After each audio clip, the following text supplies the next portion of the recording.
Hello, everybody, and welcome to a Slice of Gaming podcast, episode 83 for January 31st, 2025. You'll actually be listening to this on the first day of February, which there's going to be a lot of stuff happening in February in the world of gaming. And don't worry, we'll be there to cover everything. I am the Uncharted Wolf, your host, and I am joined by two very special people. I'm joined by Bench. Hello, I'm here. And I'm joined by Jackie G. How you doing, Jack? Hello, I'm glad to be here, thank you. Before we get started, just a shout out to the viewers, because our views have gone up a little bit in the last couple weeks, and we appreciate that.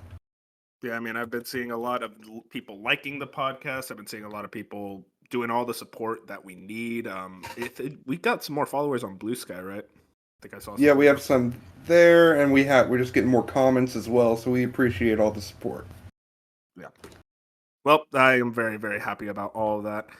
This week, we actually got a very special episode. We are doing our third-party predictions for 2025. We did Microsoft, we did PlayStation, we did Nintendo, and now finally we're here for all the third parties, your Konamis, your Capcoms, your Take-Twos, pretty much all the big boys outside of the publisher bubble. It is funny. I'll be honest with you guys. I wrote down Activision, Blizzard, and Bethesda, and then I was like, wait, no, they're owned by Microsoft now. So we did that in the Microsoft predictions. I did consider, when I was making my third-party predictions list just before we came on, I was like, do I count Microsoft? Because all these games are going to be... You made a list. You're professional. Yeah, I wanted to bring that up, Jack. You brought up a lot of Xbox predictions. Now, we did our Xbox predictions last week with Moon and Bob, but I what you had here. I'm not going to read them all off, but just some very interesting things. You did the good, the mid, the bad, which is funny. One of the mid that is really interesting to me, 3 first-party titles review in the 70s. I mean, yeah. What are the games? Oh, I don't know what games it'll be. I just expect 3 of them to disappoint. Damn. That's some real hater shit where it's just like, I don't even know how you're going to disappoint me, but you're going to disappoint me. I respect it. That's hustle. What was the last prediction? I like that one. The very, very last one? Yeah. Bench buys a second Series X and gets a selfie with Phil at the TGAs. I think Bench is going to get a surprise ticket to the TGAs, not even knowing about it, and he's going to see Phil there. Yeah. I imagine, what if it's a thing where it's like he sees Fable and it's like, oh my god, that's peak. I need to go buy a Series X for this game. Okay, I actually found out I have a friend who I can borrow a Series X from for Xbox games if I didn't want to wait. So Damn, I covered that. That's a real friend because I could never lend my friend my console. He uses it like twice a month. I mean, twice a month, that's still like more than the average person, if I'm being honest. Yeah. Although most Xbox fans touch it. I also live with him, so it's pretty easy. It's pretty easy to just like borrow it. Oh yeah, if you're in the same apartment, for sure. I do love this the bad prediction, which I kind of agree with, honestly, Jack. GTA 6 Series S version delayed. Microsoft officially allows Rockstar to break the rule to make sure the game is on Xbox day one. I'll say this, I don't know how they're going to make GTA 6 run on a Series S, and I think it's very much going to be a case of Microsoft, if you're going to give anyone special treatment, it's Rockstar. That was my thoughts exactly, because obviously they broke the rule for Larian, just so they didn't have feature parity on both consoles, which they've just recently added. But yeah, I could totally see, like, if they had to choose between the game being delayed on both consoles or just the Series S, I mean, it's GTA 6, right? Yeah, you need to, you can't have, like, you can't miss out on GTA 6 sales. That's the biggest game of the year. Exactly. And I also saw this interesting one. Xbox announces another Minecraft spinoff, but this one looks awesome. I didn't even think about that. It's like, yeah, it is around that time for a Minecraft spinoff. Legends was, at this point, 2 years ago. So we're around that range where like they would announce one. Yeah, it makes sense. And it'd just be cool to see one that's like actually, because like Dungeons didn't really do much for me. Legends looked cool, but I never played it. So if they like announced a new one that was something that looked cooler, I'd be into that. Yeah, I'll never forget, like, me and my friends when we got Dungeons. It was 3 of us and we were all playing together, and one of them was like, oh, I gotta hop off, it's late. And then me and the other guy was like, all right, let's just play a little more, and then we just beat the game. Because it's like a 5-hour game. They have that game in arcades. They have an arcade version of it. Yeah, I tried I keep looking at it. It's kind of weird. But yeah, Microsoft predictions. That was last week. That's old news. We don't care about Microsoft. Except Bench. He's been watching the Halo Infinite live stream. Oh, I have. I'm waiting Thinking for that the that's gonna- announcement. It's happening. Y'all are gonna look stupid. That's all I can say. Bench, why would they do it on this random ass live stream and not like a Nintendo Direct? Because they just announced Forza through a tweet yesterday. I mean, yeah, but like that's like coming out sooner. It seems like Master Chief Collection would probably be a holiday title if you release it. I don't know. I think they want to get it all out of the way. For context, I guess I think Master Chief Collection is going to be announced for other platforms today or very soon, because I just think you want to get all of that out of the way. That way you can have your fans kind of go ape shit for about a week, and then they don't repeat that every time you announce that something else is coming. I mean, Phil, like I saw Jeff Grubb bring this up, Phil was doing his podcast rounds, and I think he was doing those to kind of get their message across once again, and I think, why do that now if you're not going to just announce it all, or most of it? I mean, I listen, we might as well bring this up now. I got this Jeff Keighley tweet. Forza Horizon 5 is coming to PlayStation 5 this spring, wish list today and everything. I just feel like this is a case where, as an Xbox fan, I get like it's very surprising, like all your games going to PlayStation and other platforms.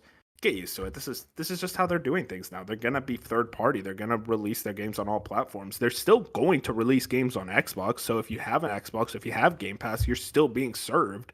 It's just other people are also being served. And I believe in console exclusivity. I believe in the idea of like, hey, you want to sell your box, you need to have games for it. I just think that Xbox clearly has tried that strategy for over a decade now. And Satya Nadella, he's looking at it as like, you guys are not making enough money, put it on other platforms. Clear as that. Any other thoughts on Forza on other platforms? I mean, I assume we're all assuming it's coming to Switch 2 as well. They're just waiting for the Direct. I think everything is, because I mean, all of Xbox's games can run on the Steam Deck, and the Switch 2 is more powerful than the Steam Deck. So I mean, I don't even think people like fully realize that all of these big games are not just going to go to PS5. They're going to go to Switch 2, and they'll probably sell well there too. I imagine like in that Nintendo Direct, there's just going to be a whole section of Microsoft games, like just fucking machine gun. If you had to predict one Microsoft game that'll be there at Switch launch, what do we think it is? Doom. At launch, Flight. Okay, I think it's Flight. I'm gonna guess Sea of Thieves. Yeah. That's a good answer. Especially if the Switch 2 is like more social hub stuff. Yeah. I mean, Sea of Thieves was huge on PlayStation when that launched. It was like the top 5 best selling when it came out. Like that game's massive. For better or for worse. All right. Well, let's actually get into the main news stories. We kind of shifted the Forza one up front, but actually getting into our first major topic, we got some shakeups going on at SIE, Sony Interactive Entertainment. Wario 64 has this. Sony Interactive Entertainment announces the appointment of Hideaki Nishino to the role of president and CEO effective April 1st, 2025. Holst will continue to serve as the CEO of Studio Business Group and will report to Nishino. So this is kind of a weird, interesting story. I will say, on paper, this is a demotion. But if you really read into it and actually like start looking into like what the things actually are saying, it's not really a demotion. Holst is still doing the same job he was doing like when Jim Ryan was the CEO. It's just now he does not have the CEO role, but he still very much is looking over all the studios at PlayStation, for better or for worse.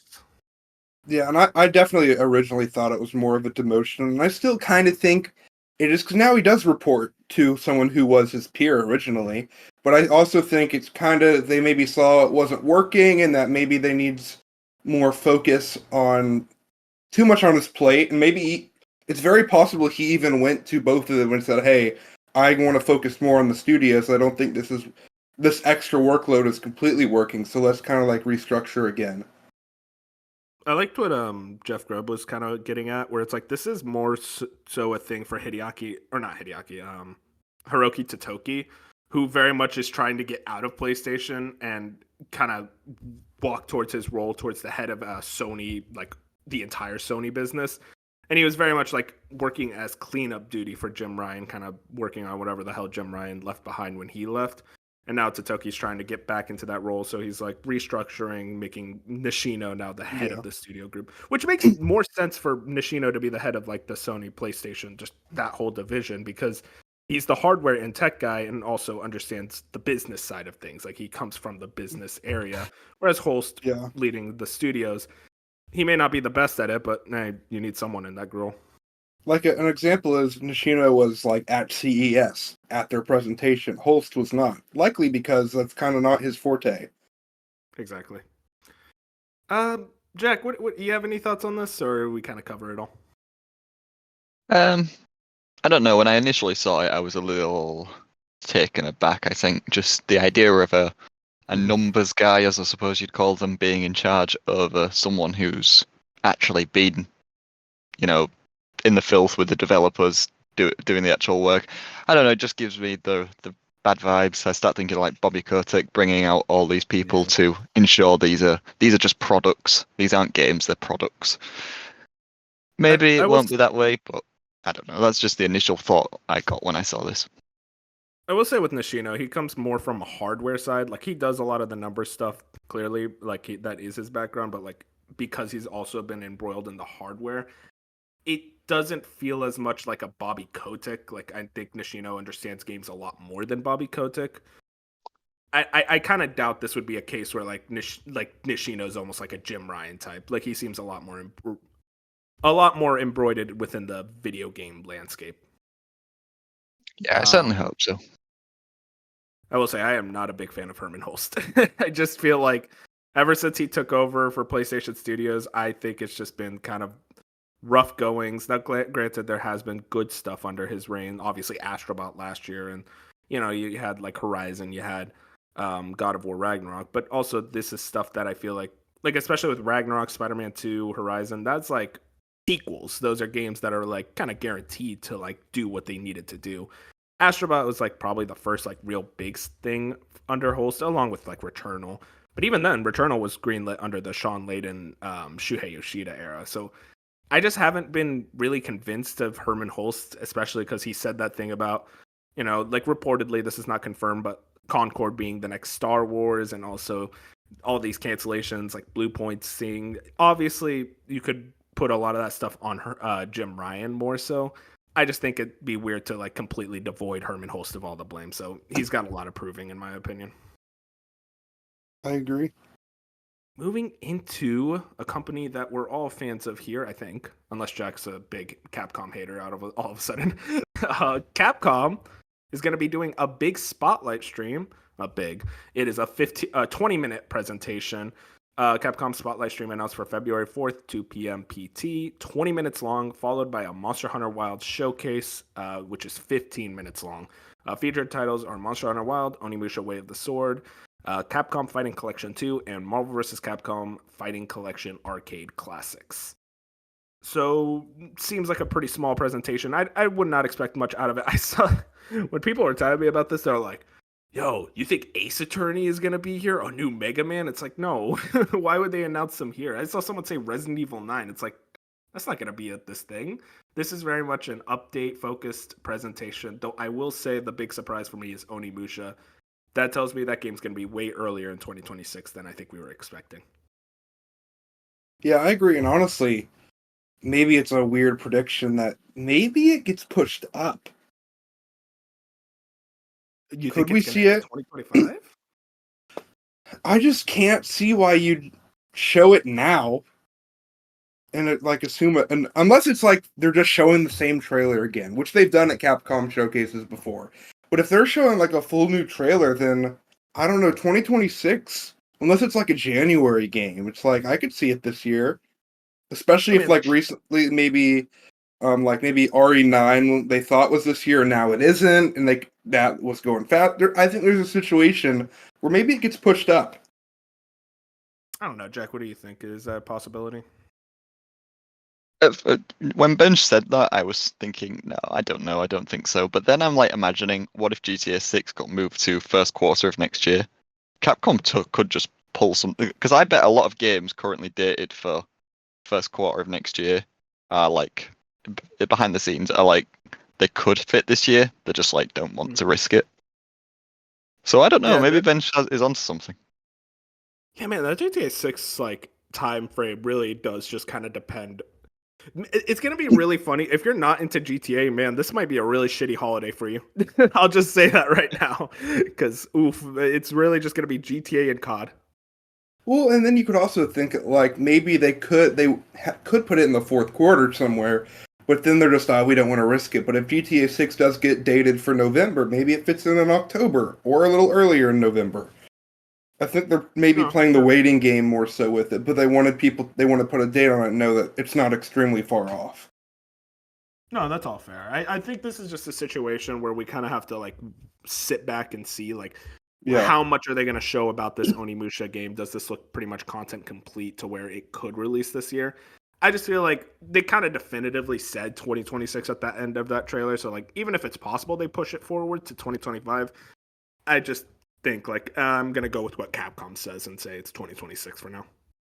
Yeah, I'm definitely in that headspace, but I am super excited to see. I wasn't going to watch the stream, but now Onimusha's in it, I'm like, oh yeah, I think I probably will now. And for the other stuff, Monster Hunter Wilds, I don't know how much more they could show. I feel like they've shown a lot, but probably one last like kind of marketing push for the game right before, because I'll tell you guys right now, whatever you think it's going to do, that game's going to do even better. Like it is going to be massive. The excitement around Monster Hunter is unreasonably high. Capcom Fighting Collection 2, I think that just gets a nice release date, get a like March thing. I don't know what they could talk about with Marvel vs. Capcom because that already released. I mean, maybe Xbox version. Oh yeah, that's true. But like, I don't know, like putting it as like one of the big panels and it's like it's coming to Xbox feels a little weird. But yeah, I guess you could like if you just wanted to real quick remind people, it's like yeah, it's coming to Xbox and it's ready for this year. These Capcom shows are always relatively mediocre, so I would not be surprised if all it was is an Xbox date. Yeah, that's why I'm telling people. It's like these things are never really good at all. I mean, they are pretty much updates, and even then, like they don't really update us on the stuff we really want to see. So just go in with tempered expectations. So Onimusha, hopefully they can show off some cool shit there. Moving into our next story, Multiversus is shutting down. I'll be honest. Lasted longer than I expected. This is from VGC. Multiversus' 5th season will be its last, with the game being delisted at the end of May. After careful consideration, our next season will serve as the final seasonal content update for the game. A statement on the game's blog reads, Season 5 will run from February 5th until May 30th, at which point the game will go offline and be delisted from the PlayStation, Microsoft, Steam, and Epic Games Store. Quote, all online features will continue to be available until Season 5 concludes on May 30th. At that point, there will be an option to play Multiversus offline via the local gameplay mode, either solo, against AI opponents, or with up to 3 friends. So I will say, this is probably one of the biggest fumbles in video game history. Yeah. Because this game was massive when it came out. Everyone was excited. And I don't know if you guys remember, they straight up said, hey guys, our early access period is over. So we're taking the game away from you and we're going to launch it at a later date. And it launched at a later date and it was overall worse and nobody liked it. I mean, Fighting Game of the Year 2022 at the Game Awards. That was the same year Sifu got nominated, by the way. That's how I remembered what year it was, actually. It was a rough year for fighting games that year, man. I gotta be real. I just think it's weird that, like, you have this game with so many Warner Brothers IP that's a Smash Brothers clone, and it didn't do well. Or at least, like, it didn't stay doing well. It did well for a little bit, but I don't know. I mean, Jack, do you think it's possible for any Smash Brothers clone to do well at this point? Because it feels almost like Nintendo kind of has a stranglehold when it comes to that genre. I don't think it's impossible. I do wonder, like, if this wasn't a free-to-play game and it was just released, would it have done anything? Would it have been big at all? It's hard to say. Because I remember there were rumors years ago about Disney getting their own Smash Bros. And like, I'd be totally into that. Just the idea of it sounds kind of cool. But if it was like another free to play thing like Multiverses, I probably wouldn't play it. So I don't know how many people care. It was weird because it's like, especially like the character content release schedule. I mean, you guys notice Marvel Rivals, they literally said we're gonna release a character every month and a half. Multiverses was like, they released like a character after like 3 months and it was a fucking gremlin. And it's like, there are so many other characters you could have gone with than a gremlin. And they had Black Adam, and it's like, it's clear this is just marketing, which, yeah, I get it. All of this is just marketing. Like, but it's kind of obvious when you release Black Adam right next to the Black Adam movie. Nobody wanted to play Black Adam. Yeah. Chris Scullion brought up an interesting point about Multiverses last week, actually, I think it was, which is funny because he didn't like this story we didn't even know about at the time. But he was just like comparing it to Lego Dimensions, which again was Warner Brothers produced, and it's just, you think of the crossovers they managed to get in that, whereas in this they just haven't really tried as hard, it felt like. So I don't know, it's a bit sad, but it feels like in the way that Lego Dimensions does, just kind of IP slop, where they just throw all the IP there. It's like the thing that works about Smash Brothers is that it actually feels like the person making these characters played these games and like genuinely cares about the franchises that are attached to it, versus like, oh, here's Black Adam and he does his Black Adam thing. It's like, I don't think there's Black Adam fans. It very much felt like a marketing thing. So yeah, Multiverses, God rest your soul. I'll be honest, I never really liked playing it. It was just kind of unfun. Moving into our next story, Ubisoft. We're going to be talking about them later, but we might as well talk about them now. They shut down another studio with over 185 jobs lost. Mike Straw at Insider Gaming has this. Ubisoft is closing down another studio and downsizing multiple others as part of its continuing restructurings. The company is closing down its Leamington-based studio in the UK while it reduces headcount at locations in Dusseldorf, Scotland, and Stockholm and Newcastle. Quote, as part of our ongoing efforts to prioritize projects and reduce costs that ensure long-term stability at Ubisoft, we have announced targeted restructurings at Ubisoft Dusseldorf, Stockholm, and Ubisoft Reflections, and the permanent closure of Ubisoft Leamington site, a Ubisoft spokesperson told Eurogamer. Unfortunately, this should impact 185 employees overall. We are deeply grateful for the contributions and are committed to supporting them throughout this transition. So I'll say now, get used to this story, because you are going to see a hell of a lot more studios shut down from Ubisoft. And that's kind of a shitty situation, but also expected with how their free fall has been. Yeah, I think just Ubisoft they're riding on Shadows, and if Shadows doesn't hit, I think we're going to see a lot of studio closures happen in that first month, unfortunately. And even if that's the thing, even if it does hit, it's just going to almost delay the inevitable, which I think Shadows hitting will give them more options. Hopefully, yeah. I mean, I think it'll make them look more appealing to either investors or buyers, on top of give them time to make those decisions. Because if Shadows flops, they don't have time. It's going to be a lot of scrambling, a lot of here you're fired, all this. But if they have time, it won't be as big of a deal, well, as big of a mess. Yeah, I'd hope so. I mean, Jack, you're the Ubisoft guy. Any real thoughts on this specific closure? I mean, since Ubisoft bought them, they've kind of just been a support studio. I think Ubisoft bought them in 2017-ish, because they were owned by Activision before that, because they worked on DJ Hero, they worked on Guitar Hero Live, they worked on Sing Party for Wii U, remember that? Nintendo published game. You do not gotta remind me, man. I think about Sing Party all the time. I bought that last year because I wanted that Wii U microphone. It's so important to me. I mean, those things are cheap. They're like $20, right? I can't remember how much I paid for it. But yeah, ever since they were bought, they've just been on support. I think they worked closely with Ubisoft Reflections, who even then, they've been on support. So they've basically been supporting a support studio. So it's sad, but like you say, it's kind of the beginning of what might be a really rough time. Do you expect a major Ubisoft studio, a non-support studio, an actual development studio, to get shut down anytime soon? So if we're talking like the big ones like Montreal, Quebec, Yeah. Toronto, Montpellier.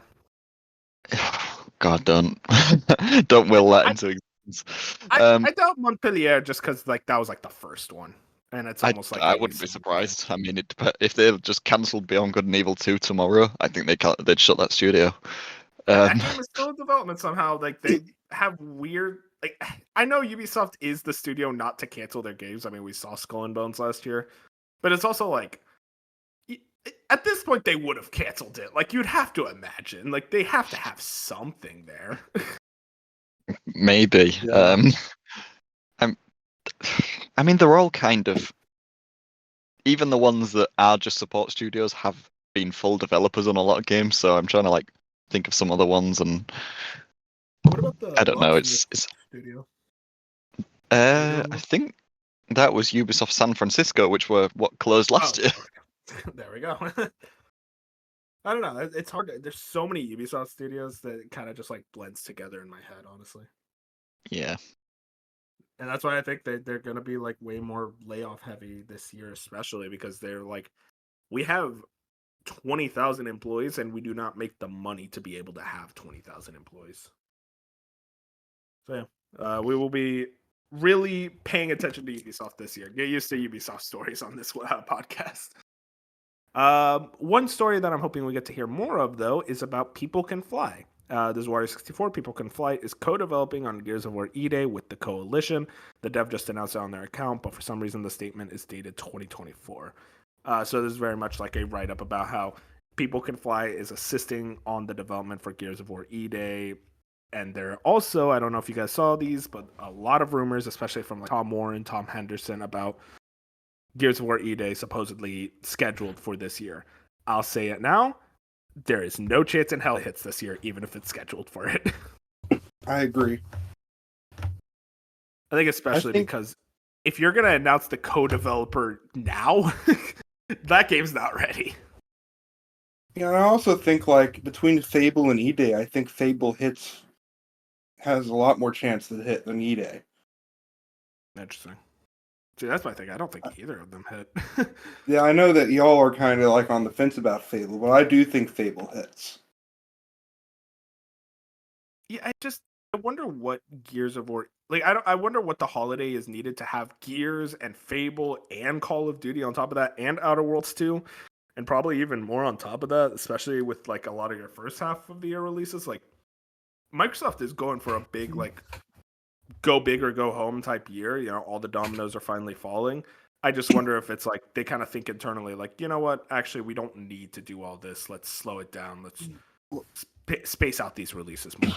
Well, I have like a thing about Call of Duty is I think it's not going to be as big of like a sell this year than it was with Black Ops 6. Like obviously they're going to market it throughout October and it'll have a trailer at the show, but they're not going to push it like they were 100 times up until Black Ops 6 as much with this next one.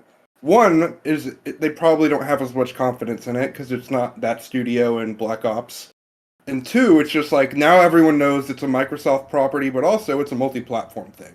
So I don't think we see like I think they're fine releasing 2 games in October, one COD and one other one, and unlike they probably were last year. Well, my thing is like when it comes to Call of Duty is that even if all that, like, yeah, sure, they needed to rely a lot more on Black Ops 6. This one's probably not going to be nearly as good as Black Ops 6 and all those other extenuating circumstances. But also, whatever this year's Call of Duty is going to be the best-selling game of the year. So I think it's if you have a game that's the best-selling game of the year, you can afford to just say, hey, we're just going to release Fable also this year, but we're going to delay Gears of War because we have enough for the holiday. Yeah, that's what I'm saying. It's like they know it's going to sell.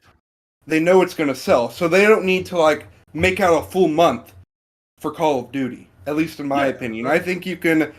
I don't know if you want something as big as Fable that month, but if you have something, I just think you can put something else in October along with Call of Duty, and it's going to do just as fine. And even talking myself into Fable, they're such different games and such different audiences. They're not going to go at each other anyways. Other like Gears would. There's definitely like an audience overlap with that. For sure. I mean, Jack, you have any thoughts on like Microsoft's holiday lineup? It's nice to want things. Oh, man. I think Gears was fully planned for this year, but then again, I also think Contraband was fully planned for 2023. So it's nice to have Don't things remind me of scheduled in, Contraband. but I just don't see it. In regards to the People Can Fly thing, I do think it's a bit interesting because they announced they were working on something with Microsoft a few years ago, and I'm not sure if it's this or not. It probably is this, but some people are convinced that it's a separate project, so they might be working closely with Microsoft on a couple of things. Because like People Can Fly did was it Gears Judgment? Yeah, So Judgment. it does make sense for them to be here. You could argue that they've been working on Gears for a while because I assume that I think they also did support. That might be wrong actually. But yes, it's Oh, interesting. sorry, go ahead. No, I- I'm done. I just feel like if like a few years ago, if they said, "Hey, we're working with Microsoft on something," and then the moment Gears of War E-Day is announced, then you would say you're assisting. It feels weird for them to announce now that they're assisting. It almost feels like they're finishing up. They need some help, like with like testing and last minute like changes and polishing. So we're gonna come in for the last second, kind of like the last bit support. I do still think that like separate Microsoft thing is like a whole different project that they're working on. It'd certainly be cool. Yeah, no, People Can Fly, great developer. I'm interested to see what they could do next. Moving into our last story because we already talked about Forza. BioWare is in the news. There was a kind of a whole saga this week. Jason Schreier has this new after the release of Dragon Age: The Veilguard. Dozens of BioWare employees were told that they were temporarily assigned within projects within EA. This week, a twist: those temp assignments are now permanent transfers, and BioWare has shrunk. Dragon Age: The Veilguard was undeniably divisive, but to many who worked on it, it was a miraculous accomplishment to even ship a complete game after EA forced live service into it, then reversed course. Now the reward for the long hours and hard work is layoffs and transfers. Now I will say I normally would read the Bloomberg story about this, but it's paywalled because Bloomberg is a shitty website. So I effectively have to summarize it in my head. Effectively, the story is that the BioWare is down to get around. There is. Yeah, let me double check. You can. Well, I know the story. It's fine. I read it somewhere else. There is less than 100 employees right now at BioWare, and they effectively kind of said in like this not New Year's thing, but like this letter that they were trying to get things figured out. They were shifting a lot of employees around within the company, within other companies within EA, and they're doing that until they start full production on Mass Effect 5. And now BioWare is no longer a 2-team thing. It's going to be all hands on deck for Mass Effect 5. I'll say it now. I am surprised that they're still going. I feel like if Mass Effect 5 doesn't hit, BioWare is done for. I'll just say that right now. Yeah, I agree. You'd have to imagine, but Dragon Age didn't do nearly as well as the EA wanted. I mean, to the point where like it was like missed over half of their expectations. We talked about that last week. So the fact that they're still going ahead with BioWare, where they're still trying to get Mass Effect 5 figured out, and even then, you were still going like layoffs. And I heard about like a lot of the writers got just straight up laid off, not even transferred. It tells me BioWare is in this really precarious position within EA, and EA is kind of looking at them like, well, we need you guys to do something, and you haven't been performing now at this point 3 games in a row because Anthem and Andromeda were both massive failures. I just wonder, like within EA, it's like, why do they think like, oh, we need to keep these guys around, and within the promise of a Mass Effect 5, which also very much might not perform. Mm-hmm. But yeah, I guess there's not much else to say there. Just BioWare, we hope you're okay. Or Yeah, not, honestly. I'll be honest, I don't really give a shit. I care because I loved the Mass Effect trilogy. So please give me a good Mass Effect game. None of the people who worked on Mass Effect are there anymore. No, That's but the leads of the studio are all Mass Effect devs. They were on the trilogy. Yeah, but like it was like, oh, this guy programmed. Like it's No, not. they the were actual directors lead, and producers. Is there a case of like the actual directors of like Mass Effect 2 or 3 are still at the Yes. studio?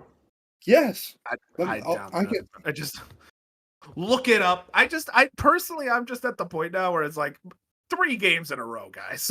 Like I don't know. I can't be interested in whatever hell goes on at BioWare anymore. Oh, you can open in incognito mode. Okay, that's actually a good idea for the I'm just Bloomberg. skimming it now to see what's missing. Yeah, if I fucked up, I think I got all the major bullet points. Yeah, the story's headline was the story, really. Classic Jason Schreier. Okay. All right. Well, let's move into our topic of the show. We are going to be talking about. Oh, I missed apparently a review of the week. Okay. You wait, did. Fusion will get mad if you don't mention it. Or I will. Sniper Elite Resistance, of course. Yeah, Sniper Elite. Citizen Sleeper 2 got reviews. It's good. I'm Did you excited. think you was talking about? Never mind. Citizen Sleeper 2. Okay. Well, you put Sleeper 2, so I was confused. Yeah. But an yeah, 86. I got an 86. Okay, cool. Gonna be a I don't good have time. anything to say. I'll be honest. I'll be honest. I don't understand why everyone is losing their mind over that game.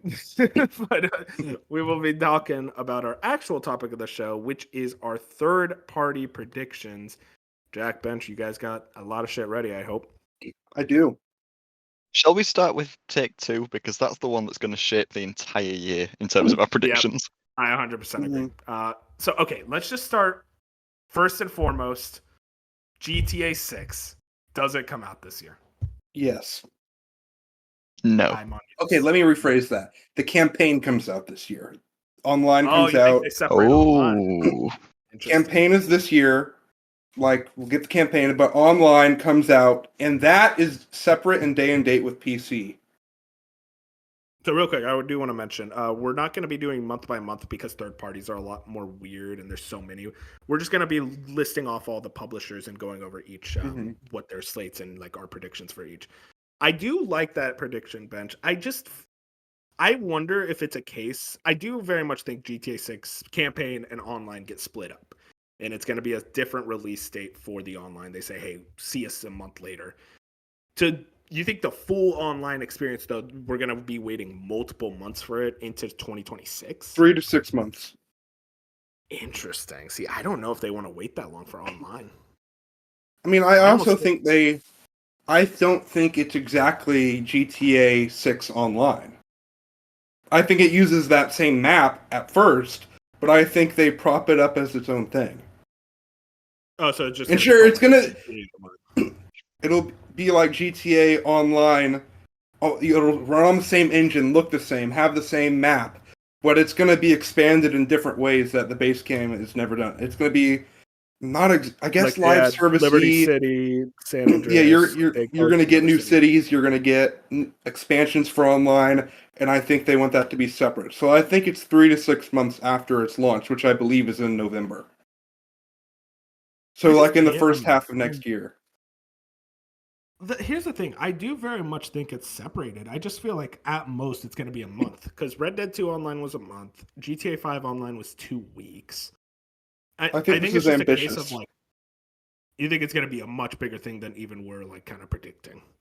Do you know how much money the online made? People bought GTA 6 for online.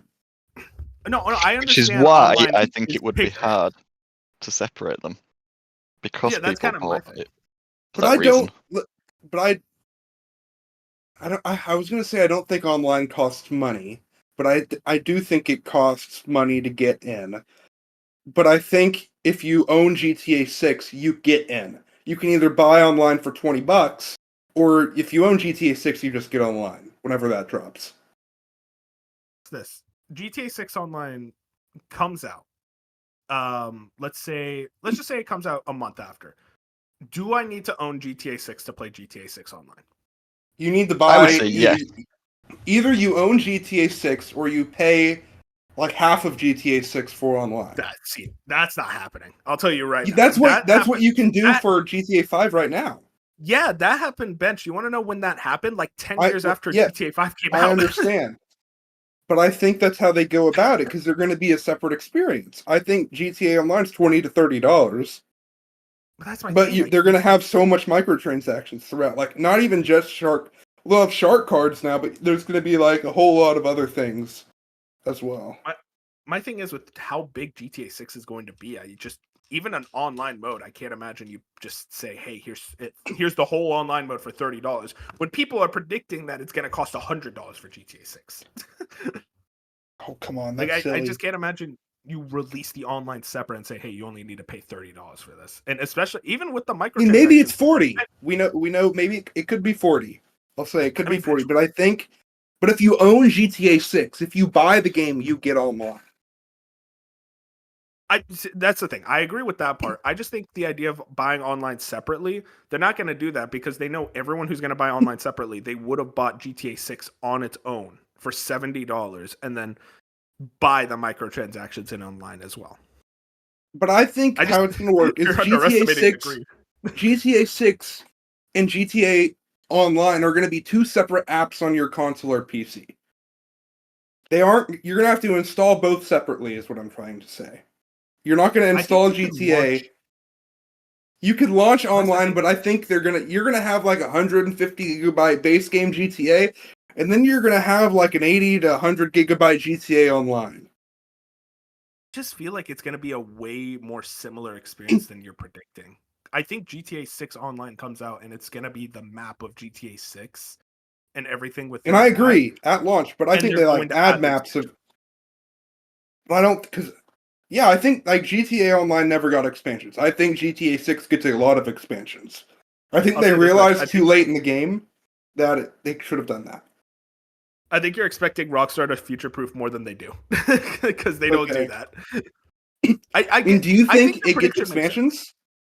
I think it gets expansions. I think you go to the other cities eventually. I just think, to me, the way Rockstar works, they're going to do the same shit they've always done, where they release GTA 6. Online comes out like 2 weeks later. I think they're going to fast track it because they understand how much money that makes, and then you start seeing expansions. But I think it's all within the same GTA 6 client. You cannot buy online separately until. Okay, what if online isn't like a month later, but it's in the physical year? So it's by the end of like March or April. So like if GTA 6 comes out in October, it online comes out in February? I mean, I think GTA is November though. I don't think. Okay, let's say November into February. Even then, they're not going to create that big of a gap. Jack, you've been quiet. I want to hear. What's your whole thoughts on this? Like, he doesn't think it's this year. Well, let's say it does come out this year, Jack. What do you think? So, while you've been talking, I've sort of been looking up when Red Dead Online came out. Because that came out in beta, 27th of November, 2018, which was a month after Red Dead 2 launched.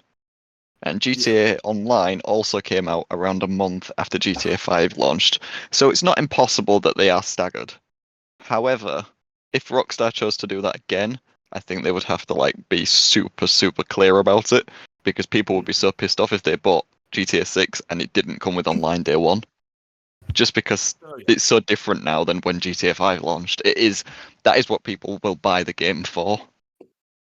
Do you think is that they're not going to stagger it months? That's my kind of like viewpoint, is because if, let's say, someone buys GTA 6, it doesn't come with online, they look it up and it's like, hey, it's not coming until 3 months later. It's like, why did I buy this then? Yeah. Do you think they market GTA Online as like a living online experience that'll grow over time? Like, is that a very like marketing point for it? Well, yeah, because GTA 7 isn't coming out till 20 years later. They kind of need it to be in the living online world. Because like, I think that was an issue for a lot of people with GTA Online, is that, I mean, besides getting some missions, they're like, it's still the same game as 10 years ago. The updates were massive. They just never got like big map expansions. Okay. They never did. Because that's like map expansions is what gets me excited. I want that. No, it was effectively you were able to do more stuff within the map that was already pre-existing. Okay. Like, but it's kind of, we think we get map expansions, right? Yeah, I think it's map expansions. Okay. Jack, I think the only reason. No, I was just going to say, I think. Well, actually, I was about to agree with you both. Like the only reason that they didn't do it probably for online was because they never expected that to be what it was. Yeah. Whereas this time they're like for GTA 5, like single player DLC, yeah, and they canceled it because of online. but like this time they're like, we know this game is going to last for the rest of our future. We need to keep it supported. So I will die before GTA 7. That is a possibility. I'd put it like this: I don't even think Rockstar makes another game in between the Grand Theft Autos. I don't think you're getting a Red Dead 3. I think it's just gonna be GTA 6, Oh, and then interesting. 10, 15 years from now, you'll get 7. Damn. Yeah, because I think all those thousands of people are investing into GTA Online. Which Yeah. sucks for us, but 6 will be I awesome. mean, at least. unless we get really into online and are like, okay, this rules. Oh, GTA 5 Online, man. I was so depressed after like 5 years. Like, what are we doing here? They really fucked that thing up. I am very interested to see what GTA 6 kind of does financial. I mean, we all agree it's going to be like the biggest video game launch of all time, right? Yes. Yes, but I don't think it'll be as big if GTA 6 Online isn't there at day one. Okay, interesting. So you think it's going to be a case where like, it's almost like staggered sales? I don't think the common consumer will think about will know either way. I think they're still just going to buy it, and they'll get mad, but they'll still own it. Well, that's It's the thing, is possible. that I think even then, like, you guys forget GTA 5 was still massive when it came out. Like, it still got over 1 billion sales, and that was off of the single player. So, like, Is it I still think the more biggest people launch than of all time? Also, we're GTA 5. Yeah, I think it and made we're its sales still within 3 days. and we're still underestimating like that campaign mode and that open world are going to slap on its own in single player. Like that's still going to be No, an no. all-time classic. No And one's people buy it underestimating like the quality. yeah. Red That's Dead, amazing. people don't play Red Dead Online. That game sold 50 million copies because it's a Rockstar game. I Which think we're like yeah. Which, by the way, people should have played Red Dead Online. That shit was awesome. But no, I am 100% with you, Bunch. It's just like the case is that their single player campaigns are still big enough to sell on their own, even without the online. Yeah, that's what I'm saying. Yeah, no, that's why I'm agreeing with you. Okay, so both of you think GTA 6 is out this year. When Yeah. do they date it? I think you get a date, I'd say around May. As a Bench? birthday present for me, Yeah. they're gonna shout me out at the end of the trailer. I think in the next I think before I don't okay, I'll first start when I think we get the next trailer, which is March. And then I think we get bi-monthly news drops until then. Well, that's my thing. I think whatever the next trailer is gonna have that date. Because why would you like make another trailer and not have a date? They could have the That's month. true. Yeah, Yeah, at the they could very have a least, month. Because I think once that next trailer comes out, that's when preview events are going to start happening. That's when people are going to get hands-on or the hands-off demos. That's when like marketing's really going to start. Mhm. See, here's my thing. I think they're going to wait super long to give us a date. I think we're just going to be sat around waiting, and I think third parties are going to be sat around waiting to like find out what's going on. It's gonna be really frustrating for third parties this year. Yeah, like all of them right now are just like, we just want the date now, just so we can set plan. But again, I also kind of think, I don't know, because I think it's gonna get dated for this year, but then delayed. So you at least believe in them to stick to the date for a while. But again, I don't think they're going to give us a date for a while. So at that point, why not just delay it? It's hard to say. Well, that's my thing though. Is like if you look back at like the GTA 5 delay, the Red Dead 2 delay, those were delayed a year out. Like pretty literally the year before the game came out, they were like, "Hey, we're delaying it another year." From what I remember, I might be wrong. Yeah, I can look. But I also don't think this is going to be as big of a delay as those were. This could just be a few months. A few Like, months is a lot when it comes to holiday seasons. Oh yeah, 100%. But I don't know. I just feel like the thing is, to me, why I'm so confident is that Take-Two in every financial report is so confidently saying it is coming out at the end of this year. It is coming out in 2025. They would normally say fiscal year. They would say fiscal year if they weren't confident in the 2025 date, but they're very confident in 2025 specifically. By the end, December 31st, you will see. When's their GTA. next earnings report? I think it already happened, or it's going to happen in a couple weeks. because it would be Q3. It wouldn't shock me if we hear something then, whether it's them have another CEO quote or just something GTA related around then. Especially because now it's going to be going into the year that it's supposed to release. Like, I wouldn't say trailer. I'm not. Maybe a trailer. Like a trailer around the financial report. I could see something like that. I think the thing about Rockstar marketing cycles is that they're very much like they don't say shit, and then like a few months before release, they just pretty much monthly updates. Like, here's another trailer, here's more characters, here's some interviews. They are very like Nintendo in a way when it comes to how they market their shit, where it's like they're gonna wait until like near the last second. I just wonder like what that marketing cycle looks like, especially I wonder if Take-Two cares enough where it's like, man, all these third parties are effectively looking at us on whether or not what day they release their game. Or if Take-Two is like, we don't care. We're just going to hold on to it as long as possible. We're pretty much in February now, almost. By the time this podcast's out, it'll be February. And they're not going to release it in December. So they have 10 months to announce a date and release this game, if it's not delayed, which I don't think it is. And like that seems like a lot, but that's not a lot of time to market something like this. Earnings call is. Oh, sorry. I was going to say earnings call is on the 6th of February, so a week yesterday. Yeah, no, that makes sense. They want to. So that's like usually the Q3 financial report. So what if we like hear something in the next week or so? That's the thing about GTA 6, guys. By the way, apparently there was a fucking fan theory that the trailer was supposed to release today. I don't think that worked out.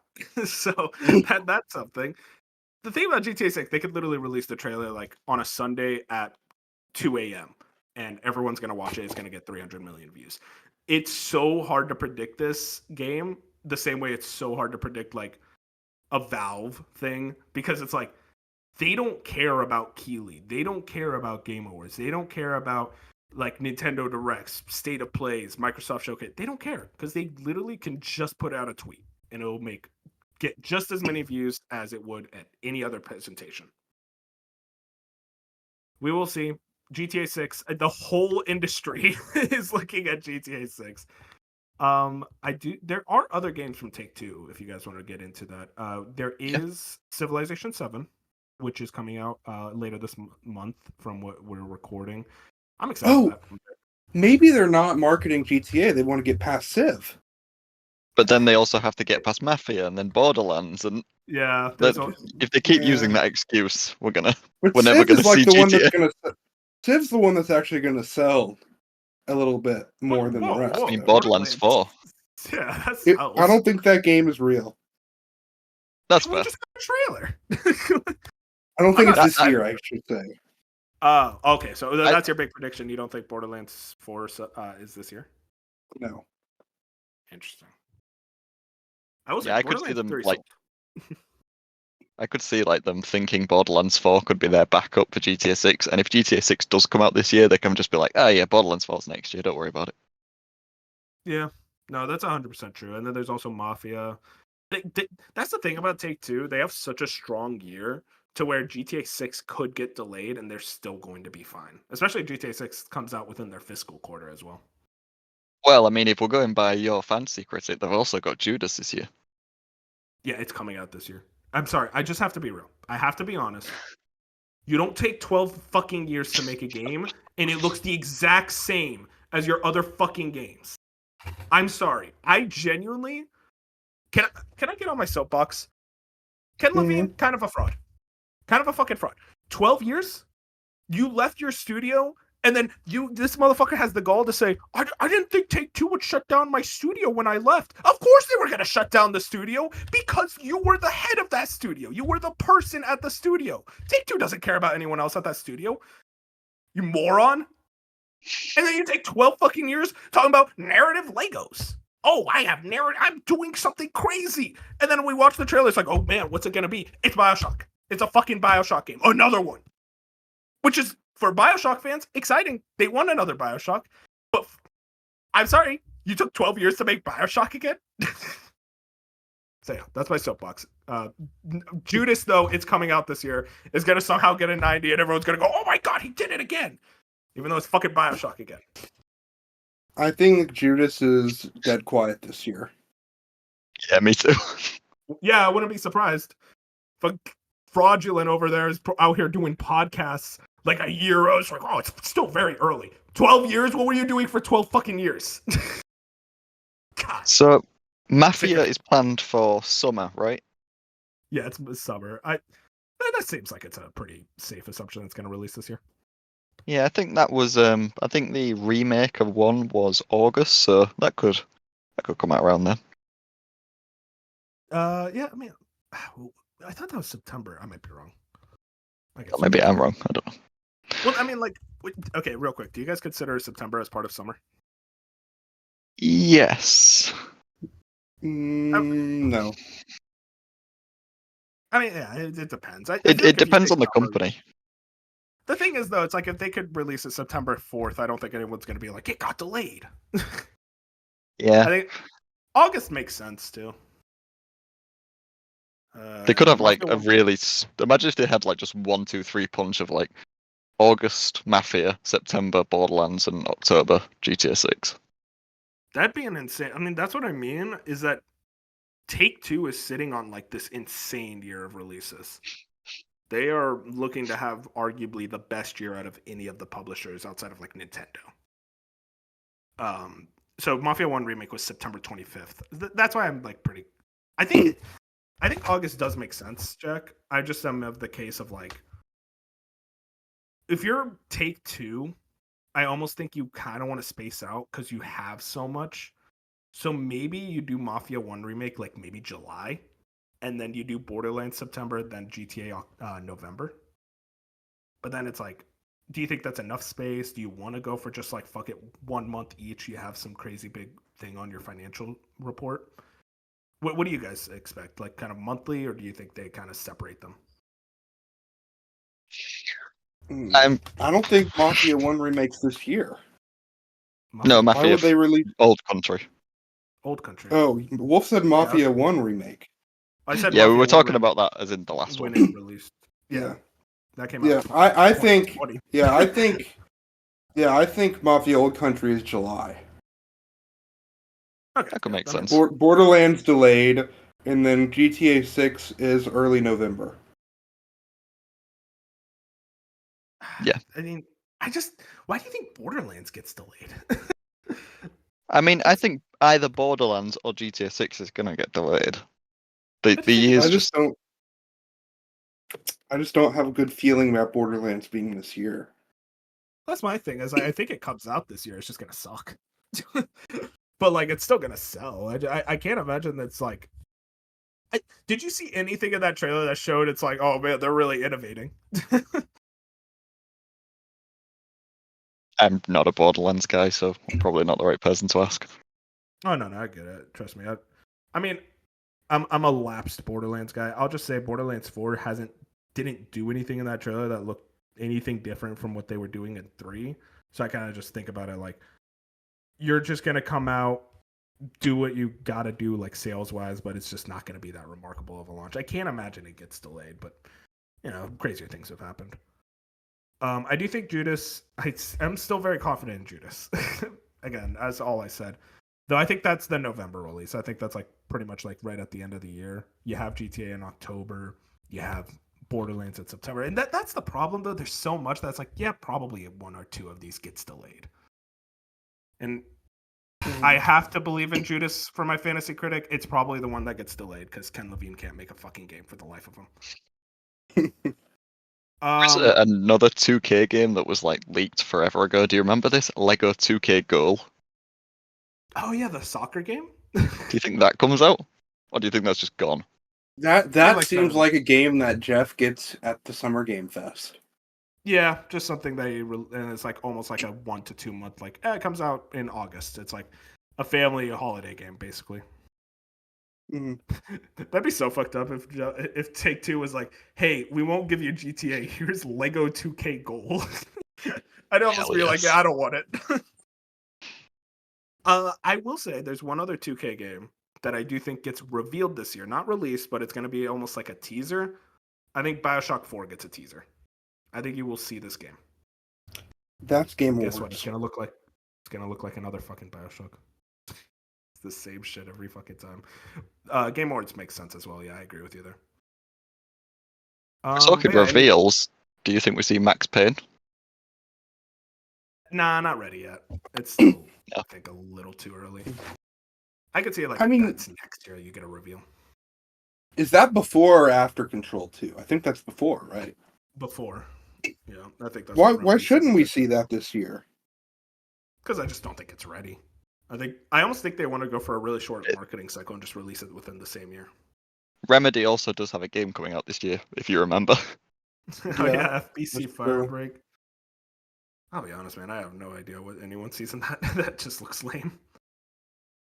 We will see. So that's everything Take Two was, unless you guys got anything else. No. I mean, I can mention No Rest for the Wicked if you want. Like, that might hit 1.0. Because Take Two, for some reason, sees something in that. Because even when this old Private Division, they were like, no, we're keeping this one. Yeah, that was weird. I thought Private Division would take that, but they were like, no, we are keeping No Rest for the Wicked. I guess it's one of those things where it's like late enough into development that Take Two is like, fuck it, we'll take it. But possibly, yeah, I could see like a 1.0 release, like kind of a little later in the year. On consoles or not? Not on consoles. Yeah. I think it's a 1.0 PC. You wait later for consoles because some companies are weird about that shit for some reason. I want to move into a Japanese company this time, Square Enix, and we got a lot of companies, so let's try to move a bit quicker. Bench, you said you had a bombshell prediction. Bombshell me away. I mean, I think we get the name for Part 3 this year. And a teaser at the Game Awards. Well, I have another Square.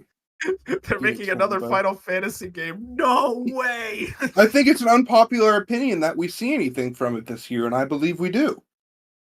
Well, no, because they said they were gonna make it, try to like release the last part quickly. So I Rebirth took 3 years, and I expect like the 30th anniversary of Final Fantasy VII is in 2027. So the game's releasing that year. I can't see a reason it not release in 2027. The time lines up, and it's the anniversary, so why not?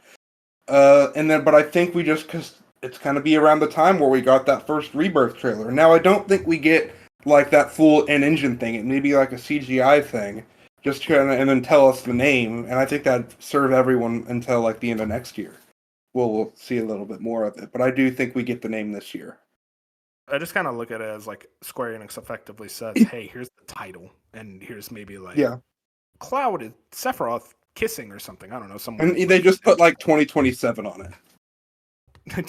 I don't think they do 2027, but they just say Not coming soon.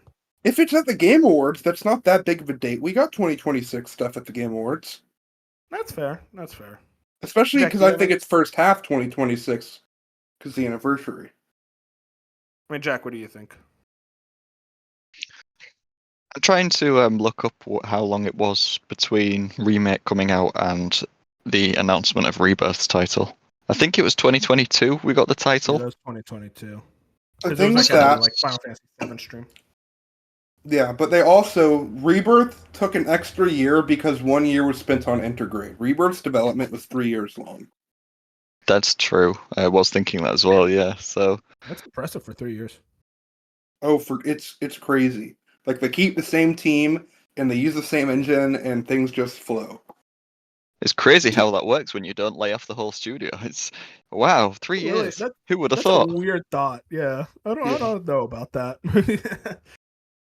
And then my other Square Enix prediction is that in launch window, sometime during the summer, a new Bravely Default game gets released. It's announced in April at the Switch 2 Direct and is released in that launch window. We'll get the date in April. Is it a remake of 1? No. I could see 1 and 2 get ported. One. I could see them port the first one, but no, it's a new project. The new project's already self-confirmed. Like it was supposed to be last year, and I assume it only wasn't because the Switch 2 was delayed. Yeah, I could see that. I mean, we saw what that Nintendo console launch bump did, something like Octopath. So I'm sure they want another JRPG to kind of capitalize on that, and Bravely Default's perfect for that. Yeah, maybe like a October launch or something, and they kind of announce it Mhm. at that April Direct. That makes sense. Yeah, it would be around that time too, since Yeah. Bravely Default 2 was 2020. Was that 2022 or 2021? I always forget. 2021. Okay, that was 2021. Octopath was 2023. We did just get Dragon Quest, but I think that was a separate team within Team Asano. That's a separate team. Like Asano like oversaw it, but that was more so the Dragon Quest team working with that team, kind of do everything. So Okay. Yeah, that's so usually it's how it works. Team Asana usually just oversees these projects by what we do. and then I think their Bravely Defaults are like the ones they like fully make. I actually have. Amiibo 2 was made by Claytech Works, I think Oh, is yeah. the name of the studio. And the first one was, I think it was Silicon Studio or something like that. I Yeah, can't maybe. remember. Yeah, It was a great. team within Square Enix for the first one on 3DS. Mhm. But I- in terms of Yeah. Square's dated games this year, well, not dated, but ones actually like announced for this year, I think Dragon Quest 1 and 2 might be the only ones so far. Yeah, I'm on the website Yeah. right now. The only ones dated for 2025 are Dragon Quest 1 and 2 HD 2D remake. Yeah, So I mean, I think they kind of poured a lot Apparently, of Square stuff this published year. Dying Light 2. Oh, in Japan, Yeah, I think so. I don't know. Apparently, they I was gonna published say Dying Light 2, other. which I assume Japan. I think it I was think WB who published it here, but And then 7 Remake is announced for Xbox and Switch 2 this year and comes out. And No, yeah, remake. I mean 7 remake. I think it's just an average And launch 16. title for Switch 2. see, I think 16 is, but I don't know about remake. For Xbox? I think they might even wait on that as well. See, that's my thing. I think 16 is announced for Xbox, and I think 7 remake is announced for both Xbox and Switch 2. But I don't Okay. think 16 is on Switch 2. God, Okay. could you imagine trying to run that game on Switch 2? And it runs on deck. It barely ran on PS5. I don't know. I just can't imagine. But hey, maybe I'm not putting enough credence on Switch 2. I do think I have a big one for Square Enix. You guys It know might be me the and same my one I history- have. You know me and my history with Square Enix. I'm a hater of them, but they're gonna do something cool for once. I think they announced Chrono Trigger HD 2D remake this year, and it's gonna come out day and date on Switch 2. Day and date. Like launch I think game. it's like almost. Okay, I don't want. I said day and date. I meant day and date as in like it's coming out on Switch 2. I think it's like a month after Switch 2, like Okay. launch window. Hmm. But I think Chrono Trigger, they've been working on this thing for a while. I think they've been waiting for like the right way to remake it, and I think HD 2D is the way. So in this timeline, we get Dragon Quest 1 and 2, Bravely Default 3, let's say, and Chrono Trigger HD 2D remake. Yeah, I 'cause there's don't not a Final think Fantasy this year. I That's don't why. think that's. I agree that it exists, disappointing as it may be, but I just don't think it's this year because I think they're going to ride the Bravely Default as their launch JRPG, and then they'll have another one next year. Wait, Chrono Trigger? Well, they'll have several next year. I played it last year, and I guess I was the unpopular opinion that it's not that good. Hey She's man, right. you're welcome to the club. You're right. Yeah, we all. Well, I'm sorry. Y'all talk about Chrono Trigger as like, guys, Live Alive is 10 times Yeah. better than Chrono Trigger. We're not even doing 100, this. yeah, it's not even close. Come on. It is the same Chrono Trigger. It's like Chrono Trigger is this masterpiece, and it's like boring as shit. Speaking of Live Alive, um, go play it, please. just play Live Alive. I do think. And- that- Oh, go on. Well, I just wanted to say, it's like, Jack, I think you're right that like, yeah, 3 different games from like very Team Asano-esque style of games. But like my viewpoint is that they don't have a Final Fantasy for this year unless they pull one out of their ass somehow. And I do think like 9 remake and Tactics come out or not come out. I think they get announced, but Nate the Hate was like, I don't think they're this year. And let's be honest, he's been on kind of a roll. So I think those are pretty Yeah. much just dated for I think they're 2026. announced. That's Exactly, not, yeah. yeah. Like I could see 9 getting announced at the direct with a 2026 date, but then like Tactics not getting announced till like a September direct with like an early 2026 Exactly, yeah. date. That's kind of my viewpoint where I'm like, they don't have a Final Fantasy this year, so I think they just want to like kind of overload with a bunch of other stuff that they currently have. Hmm. So during these last few years, we've kept saying that this particular game has been sat on hold because all Square Enix cares about is Final Fantasy at the moment. But now that Final Fantasy is just has a tiny little gap between releases. I think this is Dragon Quest's time. I think that after 1 and 2 come out, they finally announce when Dragon Quest 12 is releasing. No, Is an it on announcement Switch of Dragon too? Quest. So that's the thing. Dragon Quest 12, it was announced in 2020. Yeah, the Flames of Fate it's called, and they haven't shown anything since. I think it's next year, and I think it's on Switch 2 as the big, like maybe even exclusive. I don't think See, exclusive's a bit a bridge too far, but I do think Switch 2 for sure. I think if you want Dragon Quest to sell, especially in Japan, you need to put it on Switch 2. I think. When do you think it's announced? So, I think they wait until after 1 and 2 is out. Yeah, for sure. But they could be out like in the first half of this year. So. Well, 1 and 2 is definitely going to get dated at the February Direct. We're going to hear about that in a matter of weeks. I can't that's see a the good point. Let me get conspiracy on y'all. I think the reason they would want to wait for 1 and 2 to come out, the reason they're remaking, the reason they're remaking the whole trilogy in general is because Dragon Quest 12 is going to tie into that original trilogy. And it'll be like, oh, you play as Erdrick or something.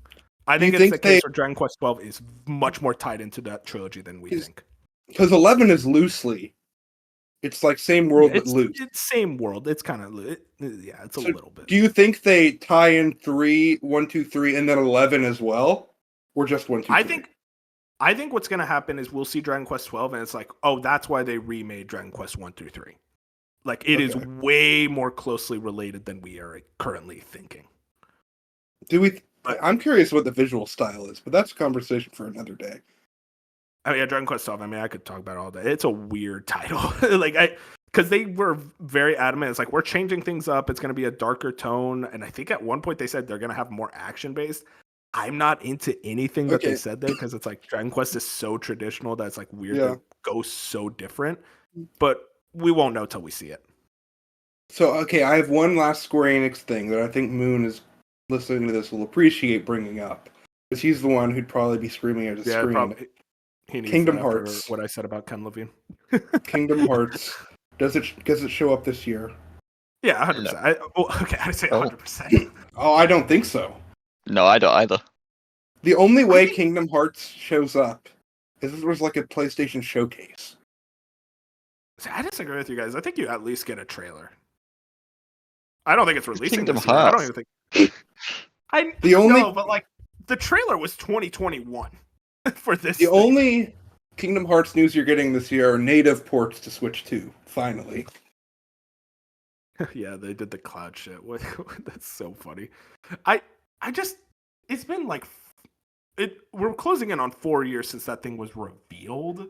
I just feel like you at least do like a quick trailer or something. Like Kingdom Hearts is not the thing where you reveal it and release it the same year. But I don't even think it's next year.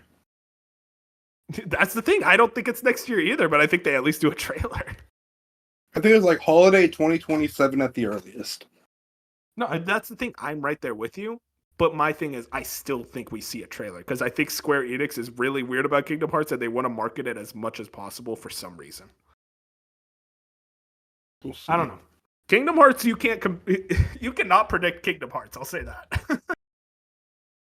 But yeah, that's everything Square Enix related. Let's move on to Capcom. We're all fans of Capcom here. So the big thing right now for Capcom is Monster Hunter Wilds. We all think that's coming out, obviously. Unless it gets delayed the month of. Anything else from Capcom? I'll say one. I think you get the next Ace Attorney game, and I think that's revealed at the Switch 2 Direct. I think it'll be Ace Attorney 7, and I think it'll release this year. Kind of like around like summer, August, October, or not October, September, that range. Full reveal, full release this year. Because that was in the Capcom leak. So this thing is clearly being worked on. They already re-released all the Ace Attorney games now. It's about time. Yeah, I agree. And I think Street Fighter 6 comes to Switch 2. Yeah, good prediction. I think yeah. And I think Onimusha gets moved up. I guess we kind of touched on that earlier. Mm-hmm. And then I think Monster Hunter Wilds is an absolute smash hit. I think it's like, sells a ton, gets a lot of critical praise, and everyone but Wolf is having fun monster hunting together. Hey, dude, not even hating on Monster Hunter. I get why people like it. I was just saying because I know you won't be joining us. Don't make it sound like this is a playground. Like you're not invited. Damn. No, I agree with almost everything there. Well, no, actually, I agree with pretty much everything. I do have a couple more. Capcom's a fun company to predict for because they have so much shit. I think Resident Evil 9 gets revealed. Yeah, I agree. Don't think it gets released though. Yeah, I think reveal in like the second half of the year. Do we think feel like- any Resident Evil games get released this year? I think you see a classics collection of 1 and 2, 2 and 1, 2, 3. I think you get a classics collection.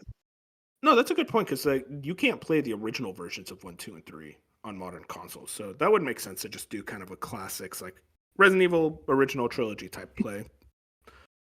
I thought I saw like a rumor of it recently, and it wouldn't shock me. It released on GOG, I think. No, that was Dino Crisis. No, the original Resident Evil games also released on GOG as well. I think it comes to other platforms this year. Yeah, PlayStation, Nintendo, yeah. Mm-hmm. I got one. I got another one. This is my last one for Capcom. I think Dino Crisis gets revealed. It's a new game. It's a big boy. It's going to be a full-on Resident Evil style thing. I think you get a brand new Dino Crisis revealed this year. And Is it a reboot or a remake? Reboot. This is a whole new game. I think we find out that Pragmata was canceled. Damn it, Bench! Come on, what? They have My like question- a story. My question was going to be, are we going to see it this year? But no, you just broke me. Don't think it gets canceled. They never canceled Deep Down. Okay, Yeah, that's not canceled coming. That's or coming it's this year. something canceled or it's something else entirely. It's not the same. It was rebooted, new name. We say that. Do we know anything about what Pragmata was? Like, let's be real. I will say this. Pragmata, okay, here's my prediction. It gets revealed again this year for like a long time coming. Here's the trailer, and it looks nothing like what we expected. Like we're expecting like a Death Stranding emotional thing. I think it's gonna be a character action game, crazy off the walls, insane shit. Hell yeah. Which listen, I'd be so hyped for that. But Pragmata is so weird because like I almost feel like we predict it every year and it never shows up. And it's been 3 years since it was 2 or 3 years since it was just like delayed. So I think 2025 is a good prediction. That's fair. Do we see Mega Man at all? No. Legends Collection. I could see that. Yeah, Finally. No, That- but I mean, farther future looking, I do think a Mega Man is coming. I'd hope so. I think Legends Collection, that's a good prediction, Jack. Because it's just Legends and Star Force are the only ones that haven't been re-released. And Soccer, but they deprive us of Mega Man Soccer. Anything else from Capcom, or are we good to move on? I mean, I'd love to say we see Okami sequel again, but I don't think we're seeing that again until Not just 27. That's already. Yeah. Yeah, shout out to Kamiya, though. I'm excited to see what he does with that. Let's move into a Western company. Let's do Ubisoft. Let's get them over with. Yes. All right, Jack. These are your boys. I want to hear you first. Okay, so is everyone excited for Anno 117 Pax Romana? No. That's my most anticipated game. Thank you. I'm glad to hear we have some support for our favorite company here. God, is that get dated, or is it just 2025? Just 25. Okay. Does it release? Do you think it gets delayed? I don't. Otherwise, we haven't got much to look forward to. I mean, okay, so we have Shadows. That's one thing. I don't think they have anything else dated for this year, unless I'm misremembering. They don't have anything else dated. Period. It is literally just Anno 2025. Oh, and Prince of Persia remake 26. Just about. And apparently, I looked on Google. They have Rainbow Six Mobile this year. I thought that was out. I thought that was cancelled. That's the problem with Ubisoft. We're predicting games that are very much possible that they just got canceled. So there are the rumors that the Black Flag remake is this year and the Assassin's Creed multiplayer game is this year. That's so much Assassin's Creed in 1 year. I could see the Black Flag remake coming this year, assuming that it isn't a very substantial remake. Dude, I just thought about this, Jack. If Black Flag and GTA come out this year, this is just 2013 all over again. Kind of is, yeah. We just need That's Last of actually Us. really funny. But just a really funny observation. But no, Black Flag remake. I mean, there was that Tom Henderson report. He was very adamant, like, yeah, it's coming out this year, kind of in the holiday span. I do wonder Yeah. what that Assassin's Creed multiplayer is. Supposedly, it's being done by the For Honor team, so I mean, maybe it could have a community, but it's not something I particularly care about. But that was originally planned for, I know, the end of this year, but you know, with Shadows moving around so much, it's hard to say whether that's Yeah. still on track or. I do wonder if we see Hex at all this year. The No, Assassin's Creed. You'd have to imagine all hands on deck would be on Black Flag and the multiplayer first before they even think about Hex. Yeah, because I know people were saying, oh, it's going to be the year after Shadows, so it might even be 2025. But like, I think that's 27 maybe. That could be a couple of years out yet. So, which is fine to me. Like, I'd rather just got on with it. What about me and Fusion? We're talking about this last year. We expected it to see it last year, but now it kind of seems like we're gonna see it this year. Maybe not even release. Far Cry 7. I don't think we see that. No, you don't even think we see it. But I do think. Yeah, because I could see it coming like. Year Because wasn't Far Cry 5 relatively early in the year, so that it could be Yeah, that's revealed March. and then. Yeah, it could be revealed and then, like they say, it's early 26. And I will also, say I mean- for Go ahead. Oh no, you can go. I was just gonna say with Far Cry 6, it was revealed in 2020, like in the summer, and then released 2021 late in that year. So I think at the very least you get like a CG trailer showing like Cillian Murphy as the villain and whatnot. Oh, you think he's the villain? I don't know, man. That's the rumor I remember. Yeah, I think that's been debunked a few times, but it's still nice to imagine. I'm so uninvested in Far Cry nowadays. I'll be real. I have no I idea think- what's happening. I think Assassin's Creed Shadows is a hit. Like gets like an Oh, yes. 84 to 85. I think it sells well, and by the end of the year, is in the top 5 best-selling games of 2025. You know what? All of that could be true, and it will still underperform Ubisoft's expectations. I think it meets them. Really? just Because don't- it would have to outsell Valhalla probably to meet them, and I don't know if it outsells Valhalla.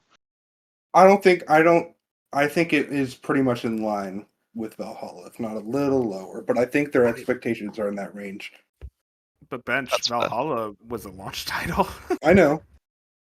This is Japan. Okay, but like pretty much everything I hear about this game is negative. And also Outlaws sold 1 million in a month. Like I think about that statistic all the time and I That wonder, is in like, Assassin's Creed. Yeah, it's Star Wars. What's the bigger IP No nowadays? I don't lightsabers, even know. though. Yeah, honestly, that's a good point. Okay, all I here's, hear is Star Wars fans depressed, so yeah. I think Splinter Cell remake is finally shown this year. Oh, but release? I don't know about release. I could see it being announced for this year and then delayed, but Mm-hmm. I think it's shown in depth because I think they announced that quite a few years ago now, and I know when they announced it, they'd only just started. But you know, it's Ubisoft. They don't take that long making most games, apart from Skull and Bones and Beyond Good and Evil. To imagine Splinter Cell remake is like one of those things that is almost ready at this point. I mean, it was revealed. Remind me again, 2020, I think they revealed they were working on it. It's a I'm just remake, about it's to gonna be check. Yeah, go for it.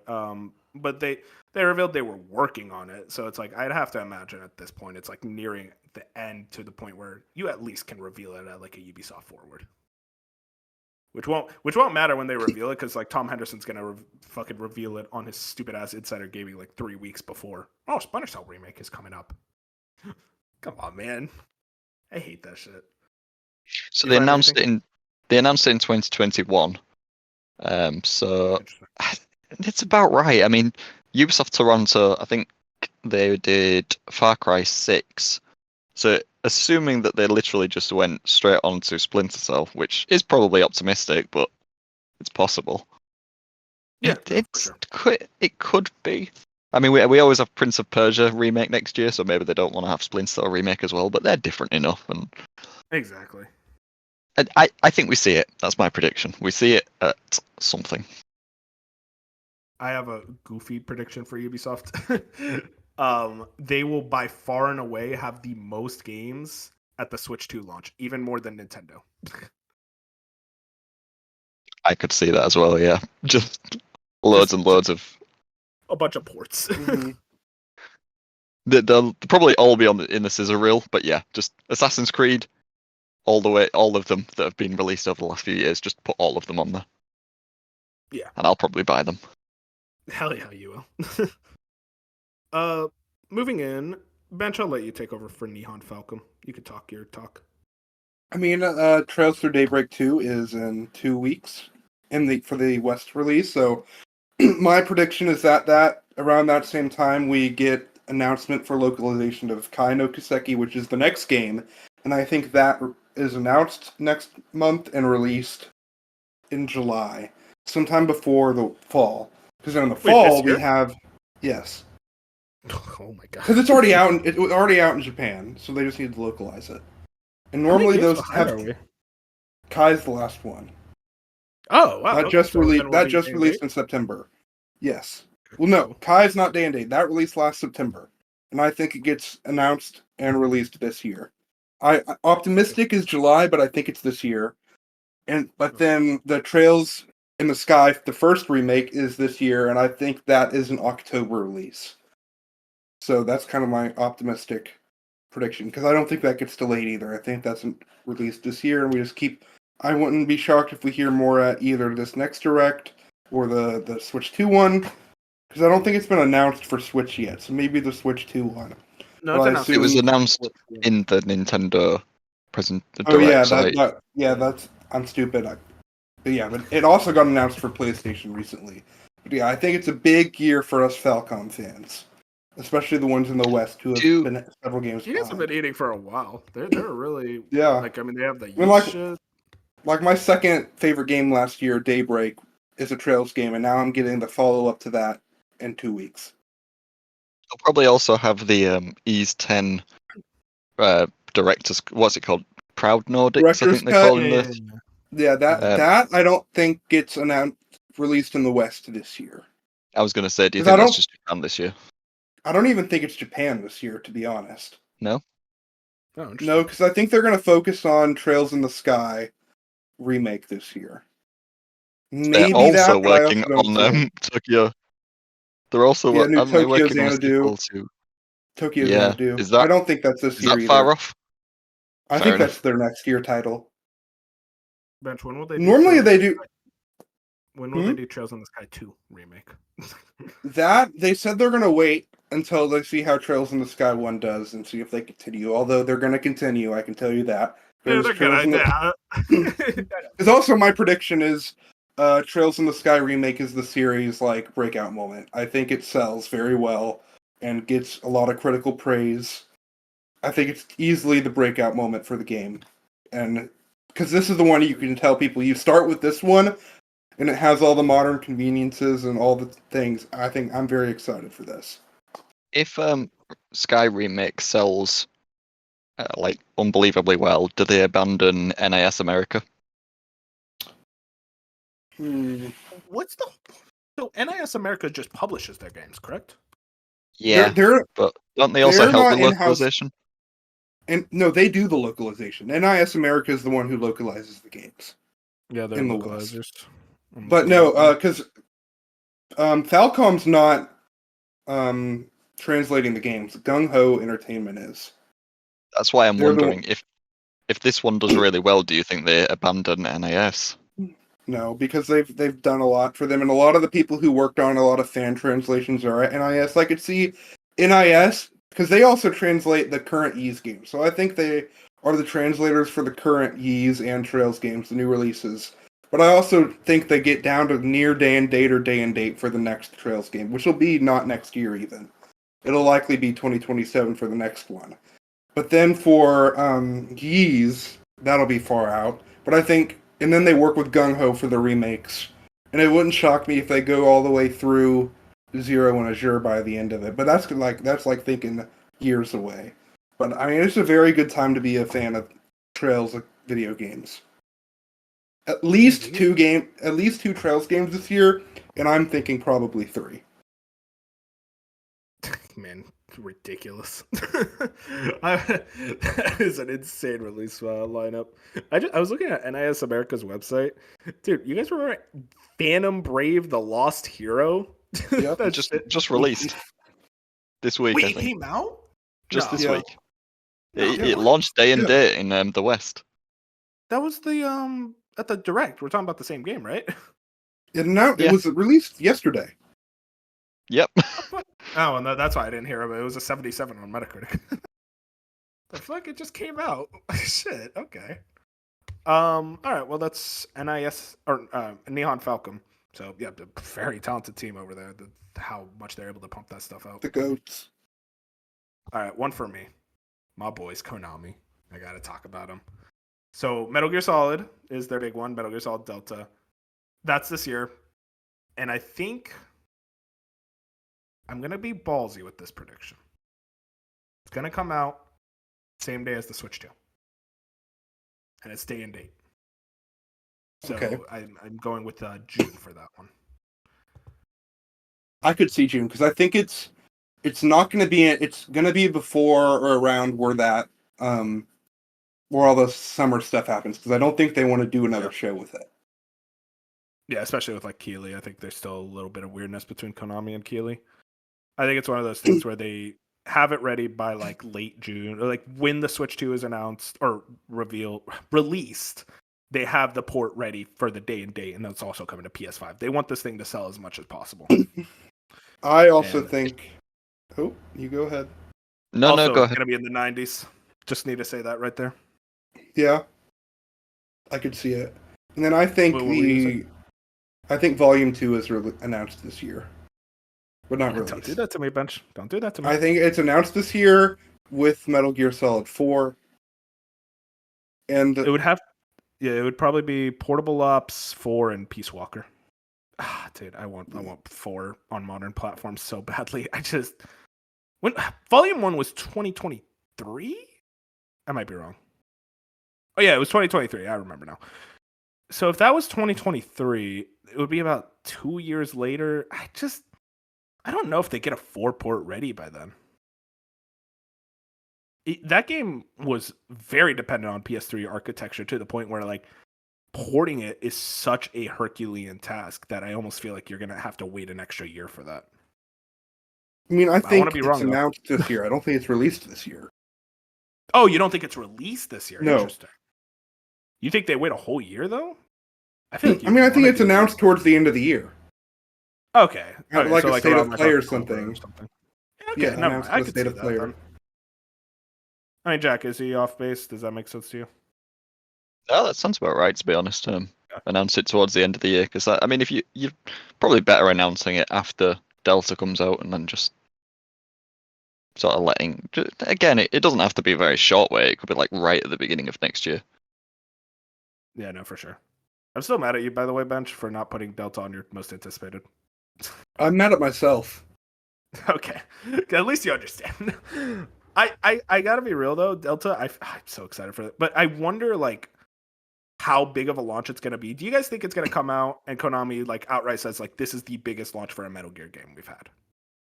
Yes. No, Oh, interesting. Okay, what is the current one actually? I don't know. I have But to why assume don't it's you- 5. I think like we saw Silent Hill 2 did 2 million, and I think Metal Gear does more than that. How many did 5 sell? I can't remember. I think it did really well though, didn't it? Yeah, MGS5 was the biggest launch, selling 3 million in its first 5 days. And I think it Oh, went yeah. on to sell a lot more than that. Oh yeah, well First- no, the I'm- first I'm 3 talking days, about I the think. launch. I think it sells more than that. I think it sells about 4 million. Because I also think it gets like very high 80s, if not in the 90s. So I think it sells good. What's it called? So it was 6 million in 4 months for 5, and it's Okay, and debated then if it sold 10 million overall. and Yeah, then I was gonna say I think knew that popped off. Yeah, no, I 5 was massive, also but I think 3 will at least be the biggest launch. I just don't know I about th- like maybe I think 5. after 3 launches by the end of the year, Konami comes out and restates their purpose to make new games. Well, yeah, I mean I think they're very clear they are back in, especially after Silent Hill 2 remake. They have MGS3. Konami is back in a Yeah. They're okay, back. back in They're a back. way. They're back. I want to believe. I want to believe. I love Silent Konami Hill so 2 was much. so good. We also have the Suikoden remasters coming out in March. That's another Konami Mhm. thing coming this year. I want to play those. Just a bad timing. Too close to Xenoblade. They do look really cool. Like they're not Yeah. remasters. They are more than that. Wait, hang on, Yeah. sorry, my mic cut off. What game? Oh, Suikoden. Oh man, that no. I will say I don't. I hope that launches well because Konami's had weird issues when it comes to their remasters launching. If you remember, the MGS collection had a really rough launch. So I'm kind of hoping it's like, okay, can we at least release Suikoden well? But I'd have to imagine they sorted it out, especially after all the delays. You'd hope so. I got a big one. I think Silent Hill had its time. Metal Gear is getting its time, and I think the next announcement is Castlevania will have its time. I think by the end of this year, probably around like the late year state of play, The you showcase. will get an announcement, not a showcase. You will get in the state of play an announcement for a brand new Castlevania, but it's going to be a 3D Castlevania. I don't think it's going to be a 2D one. I think I could see a situation where they almost do a Ninja Gaiden Ragebound, Ninja Gaiden 4, where they announce like a 2D and a 3D. But I think 3D is the one I'm more confident is the one that's happening. And I think it's going to be internally developed within Konami. Okay, so you think it's internally? That's what I was going to ask. Yeah, and I will look at the trailer. It'll be the Silent Hill 2 thing where I'm like, I don't know about this, but I want to be proven wrong. Do you guys think you guys confident in Castlevania happening? At least a reveal. We've been hearing I about it think- for so long that I yeah. honestly think it might just be dead. I don't think it's dead. But I don't know if we hear about it this year. I think it's an announcement and it's out in 6 to 9 months, and I don't think it's close to that right now. That's like a January announcement next year. Yeah. I don't know. It's like I almost feel like I'm willing it into existence, but I'm also like Konami needs like. I mean, I agree it something to be exists. announced after. That's the thing. I feel like Konami is like needs something to market after Metal Gear, and they're like, okay, we'll go Castlevania next. Silent Hill F. That's true. I was going to ask about F. Didn't that recently get like some type of update? I forget exactly. I think it got rated. Damn, that's true. I mean, do you guys think Silent Hill F is this year? Could be a No. Halloween game. I just can't imagine they'd get it out so soon after 2.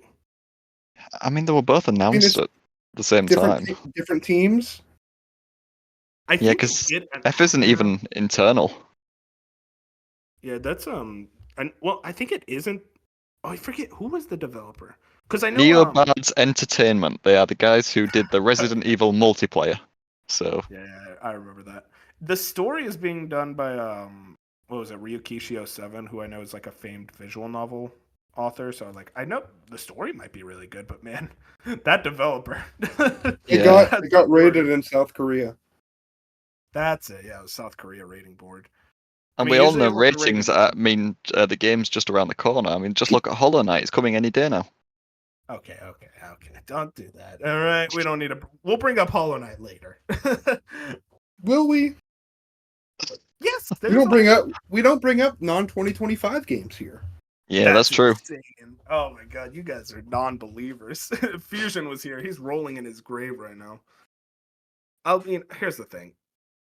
The idea of Silent Hill F coming out this year does sound interesting, kind of getting that October release date. I just can't imagine they'd get a Silent Hill game out the year after 2. I almost feel like they want a little bit of breathing time still. Even if They have faith in it, what about that 1-2 punch? Really get people hyped about Silent Hill again. That's true, but I'm also like I just think about like what you can You don't want to overload people with Silent Hill though, because they released the Silent Hill game last year, like around this I time. think we That see was- it. What's up, Jack? No, I was just gonna say I think we see it this year. I do I think that. don't Okay. think it comes out. That's Mhm. my guess anyway. We will see. Any more Konami predictions from you? No. Nah. All right, let's move into. Let's do EA. Let's try EA. We have Split Fiction that's coming out in March. Mhm. I think a big EA holiday title this year that they're really going to be pivoting very aggressively on is Battlefield. I think it gets revealed, and I think it gets released in October. It's going to be almost like the Battlefield versus Call of Duty debate again. I will say this time, I think it's still going to be kind of bad. They're still going to come out, and it's still a lot of issues, and people aren't very happy with it. I think. Is it- Oh, Go on. no, I was going to say something else. You go ahead. I was is it just one game, Battlefield, or is it Battlefield and a battle royale thing? Maybe. No, I think they try to like condense it. They don't do whatever they did with 2042, that like create a suite type deal, or whatever they were doing with 5 with the battle royale. I think they try to like actually go back to basics to the point where I think it's just modern day Battlefield. It's just called Battlefield. So you don't think we have like a Warzone competitor? You think it's just the one No. one release, I not think- free to play, just a I full. think EA at this point has to understand, and I say has to understand, this is a fucking company. I don't know anymore.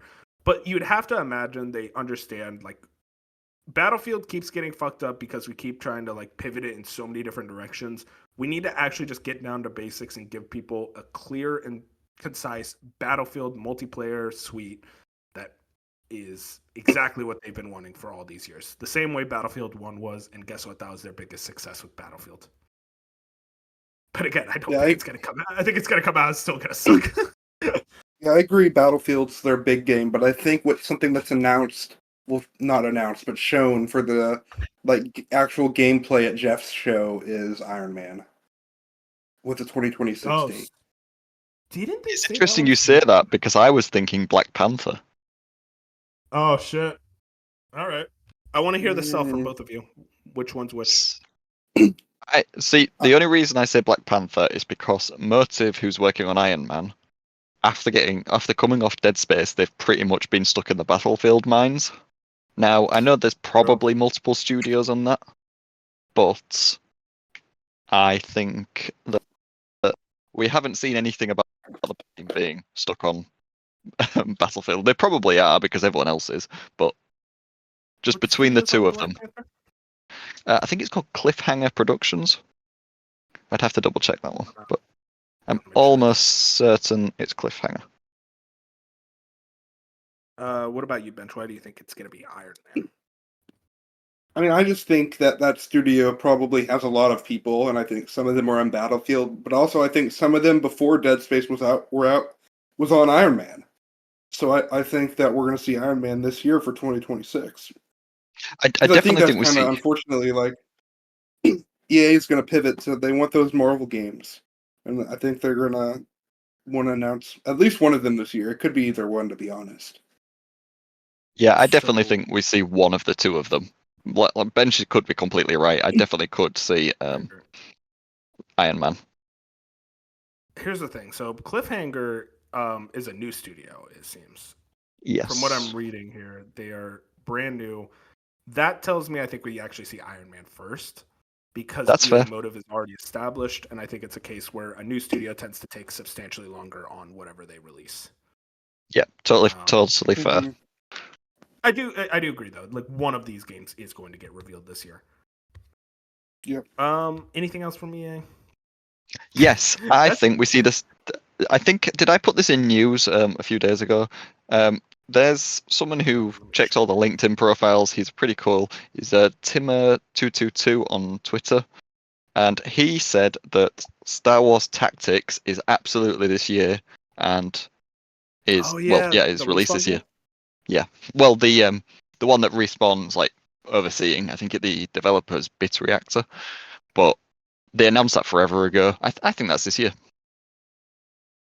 Yeah. Okay, I see this. The Timmer 222. Timmer? Timor? I don't know. I got some details regarding the upcoming Respawn Star Wars RTS game. There will be a public announcement and trailer released during Star Wars Celebration in Japan, April 18th through 20th. AIM platforms are Steam, Xbox, PlayStation, Epic. True lineup is to be determined. So Switch 2? Yeah, true lineup means Switch 2. I mean, if you've got a tactics game, you put that on Switch 2. 100%, yeah. I mean, yeah, no, I look at that as like, yeah, 100% you probably get this. Man, Even if he hadn't leaked to that. I'm just almost like sad. That's like, man, you guys can't do Titanfall 3, but you do a Star Wars Tactics game. You don't do the Mandalorian game, but you do a Star Wars Tactics game. But okay. Again, from when they announced it, it did sound like Respawn was mostly just overseeing it, because they announced it at the same time they announced they were working on Jedi 3 and that they were working on the Bounty Hunter game that was reportedly cancelled a while back. So yeah. I think Respawn's more just looking over and Bits Reactor's doing all the work. But again, they announced that a while ago, so even without this rumour, I'd think it would be this year. I agree. But yeah, that's everything EA wise. I'll ask real quick. Split Fiction looks so fucking good. There was a trailer recently. That game looks unreal. Joseph Ferris and that team are absolutely insane. Agreed. Moving into. Do we want to mention any of the EA Sports things, or are they all just predictable and we don't really care? Just for fun. Guys, they're gonna make another Madden. Does college football do as well as it did this year or last year? It does. However, fans are disappointed that they didn't improve where it needed to. It's a reskin. Fair enough. I think it's gonna be a reskin. I don't think it's gonna improve much, but I also don't think it's gonna do as well. I think it'll be like it did so well last year because it came back after so long. But also, I say it's not gonna do as well. It'll be this time the 4th best-selling game of the year, so it's still gonna do very well. I want to move into Bandai Namco. A lot of stuff over there. Now, Jack, I want to immediately confront you because on our Fantasy Critic, I see in your unannounced title, untitled mainline Ace Combat game. So, when we were having the rumors about the Xbox show and what Japanese franchise was going to be there, I thought it was 100% going to be Ace Combat. So, first of all, I took the L on that. However, I still think it could be this year. Ace Combat 7 was 2019, and they've since that time they've sold a ridiculous amount of units. They just updated it last month, I think. I think it was just before the Xbox announcement, which made me think even more that it was going to be that, but they disappointed me. But no, I think Ace Combat 8 could be second half of this year. Yeah, no, that makes sense. I mean, Ace Combat, it's been 5 years? No, 6 years since 7. So it's around that time. 6 years, and they've brought on a co-developer, so there's no reason they couldn't have it this year. No, I'm with you. I think Ace Combat's probably this year. A reveal and a release. I could see a situation where they reveal it at the Switch 2 Direct and say, hey, it's coming to Switch 2 and also other platforms later this year. Possibly, yeah. Didn't I know the Ace Combat 7 port actually did surprisingly really well on Switch 1. That was a very impressive port. So I almost think it's they like Switch 2, Nintendo especially. Bandai Namco is such a tough one to predict. I'll go a Tekken prediction. I think Yakuza character gets announced for Tekken. So either Kiryu or Ichiban. That's just a small one, but I also think it's about that time. People have been wanting a Yakuza character in Tekken for a while. So just small one right there. Yeah. I mean, I guess does go for it. Does FromSoft fall in? Oh no, they're separate. Never mind. No, but they are published. So they do publish. They publish Elden Ring, Night Rain. I mean, we could just lump in From Software now because. I mean, by the time next year, by the time FromSoft will be in the first party Sony section next year. So let's go with okay, calm down.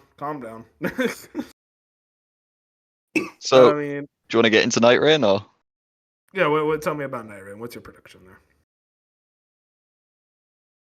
I think it's the first From Software game to score in the 70s. 70s. Okay. Get him off the podcast. I think Bench is right. I think it's 70s. You guys actually are just haters. You've never even played a FromSoft game before, Jack. I want to point that out. I keep Here's my asking you- argument. I think this is going to be like the Capcom multiplayer games. I think it's just an experiment to see if they can get away with doing something like this, and I think it's just going to be kind of okay. And I think it like a lot of the fundamental. I think it has good ideas, but a lot of the fundamental issues is the archaic online structure, and it holds the game back dramatically. You're both idiots. I mean, I think that the 1 to 3, only 1 or 3 players thing holds it back. I think, Well, okay, you guys say that Apex Legends did that for a long time. and I didn't play Apex because of it. Oh no, guys, Bench didn't play Apex, so Apex failed. I'm not saying it's not going to sell well. Don't.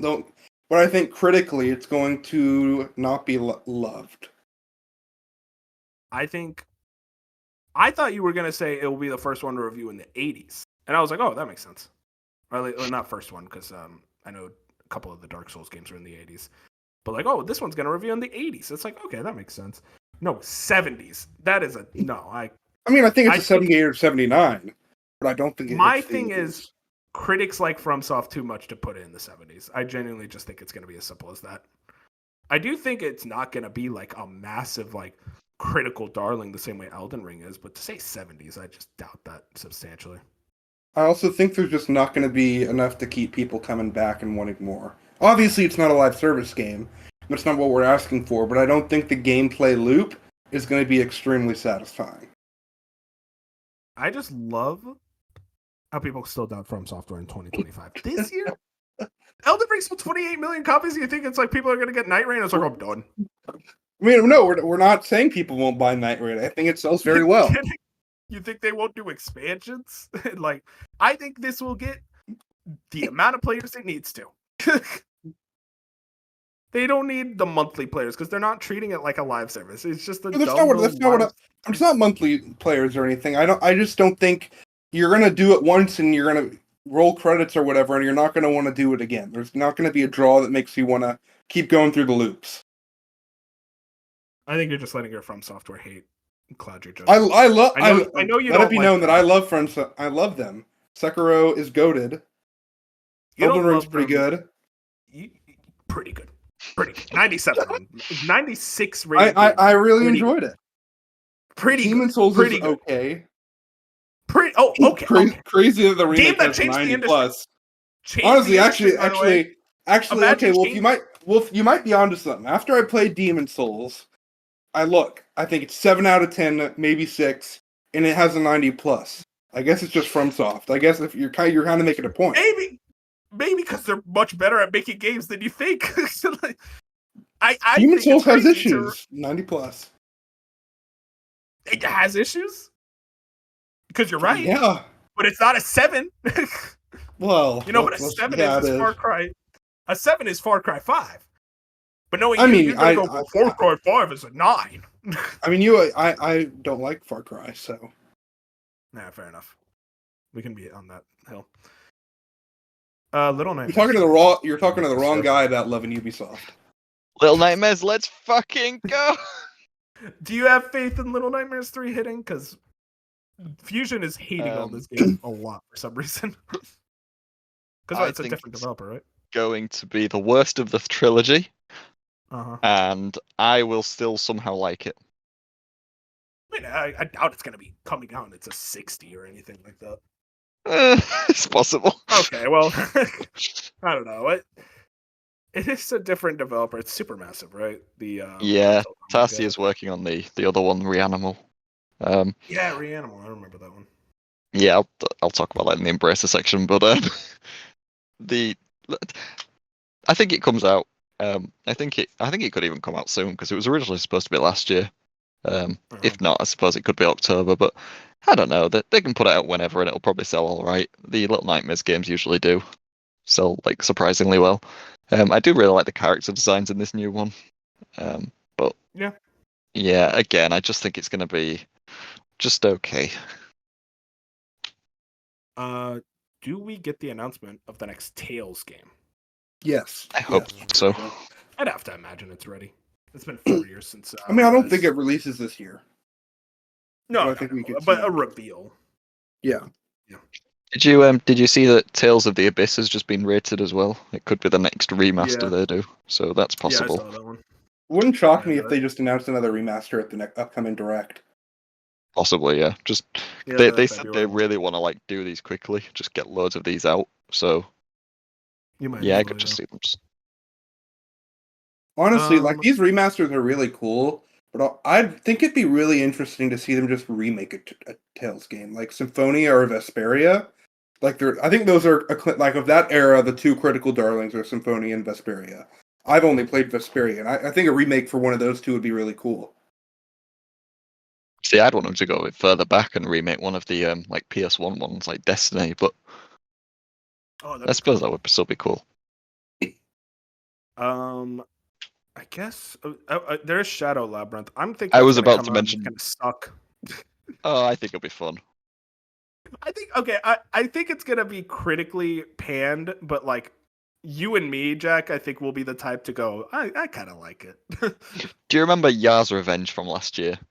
Like Yeah, I that think got it'll like be a a Yars 6. Revenge type deal. Yeah. Yeah, it got like a 6, but it's still a Metroidvania. It's still gonna be Yeah, fun. it's We're gonna love it. fine. Anything else from Bandai Namco? Misremembering. I mean, I'll ask this: do you guys think Nintendo like there's gonna be like a Bandai Namco Nintendo game this year, or like type of partnership in that way announced? Even, well, it won't be announced because they don't reveal their I mean, developers. So the only one I Yeah. can think Okay. of Well, is you know what I Icarus. mean. It'll be like they snoop around and they find out Bandai Namco's working on it. Kid Icarus was rumored to be a Bandai remaster, right? Yeah, I think so. I can see Kid That's Icarus. fun. There do you is think that's also on Switch 2 or Switch 1? Switch One. It'll be like a cross-gen type deal, but you could play it on Switch One probably because if though, man, dude, imagine it on Switch Two, Jack, with the mouse. Ooh. Could be good. I need people to play that game. It's so fucking good. But yeah, that I guess that's everything for Bandai Namco. Unless I'm missing anything else. They have so many. They have their hands in so many cookie jars. They're kind of a weird one to predict for, honestly. Did they announce a But- new Digimon story a while ago? Maybe that gets shown or something. Oh yeah, like a Digimon type deal. Yeah, I Yeah. could see something like that. Something small. Let's move into Sega. They've been on kind of a renaissance arc recently. I do think they're gonna have a pretty good year. There was recently, I brought this up. January 16th, Sega re-registered the trademark for Skies of Arcadia. So that tells me pretty clearly there's going to be a Skies of Arcadia type remaster. And I could say Yeah, like and just in the same that's year release it on Switch 2. Yeah, that's a JRPG I really want to play. Yeah, people always talk about it, and it's like, yeah, that makes sense. Something of that ilk. God, I'm trying to think what else. Do you guys think I think Persona this- 6 gets announced? No, Yeah, I'm gonna I go think no. it's I I did. think it's a but slower year for Sega. Interesting. Deserved, but I mean they have like a Dragon Just- coming. Fuck you. I mean, Yeah, look what they did last year. Yeah, look what they did last year. Released multiple 90 rated games. Yeah, So, do you think the Sonic racing game they announced is this year? Oh yeah, for sure. Oh my it god, has to that's come gonna, out. It has to come out the same year as Mario Kart. that would be so funny. It's gonna be like, guys, we released a new Sonic game. It's just I like think Sega's yeah. had 10 years to release Sonic racing games in between Mario Karts, and they've released one. Exactly. I think of the like kind of re-revivals. I think the first one of those comes out, and I think it's gonna be Shinobi. That one. That's the most one- complete. See, my thing with that is there's been all these rumors about how they can distribute them in some sort of dodgy little service.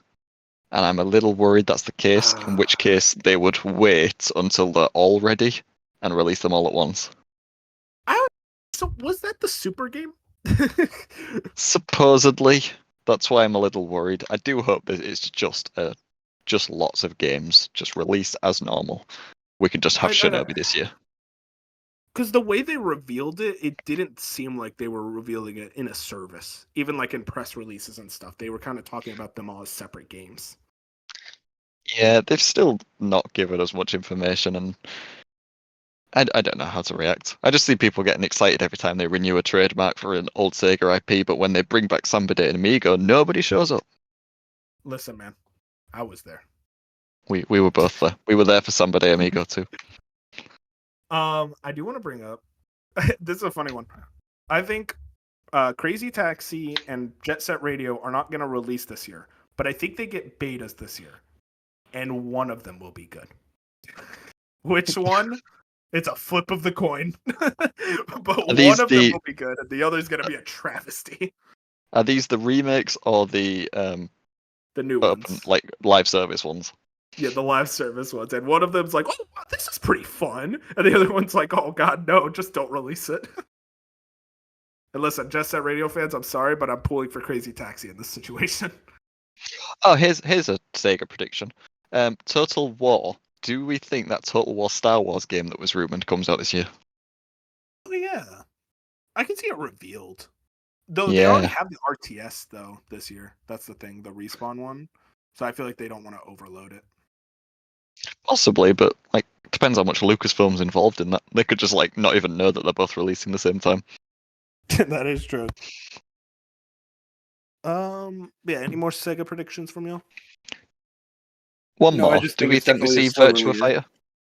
Say again, John?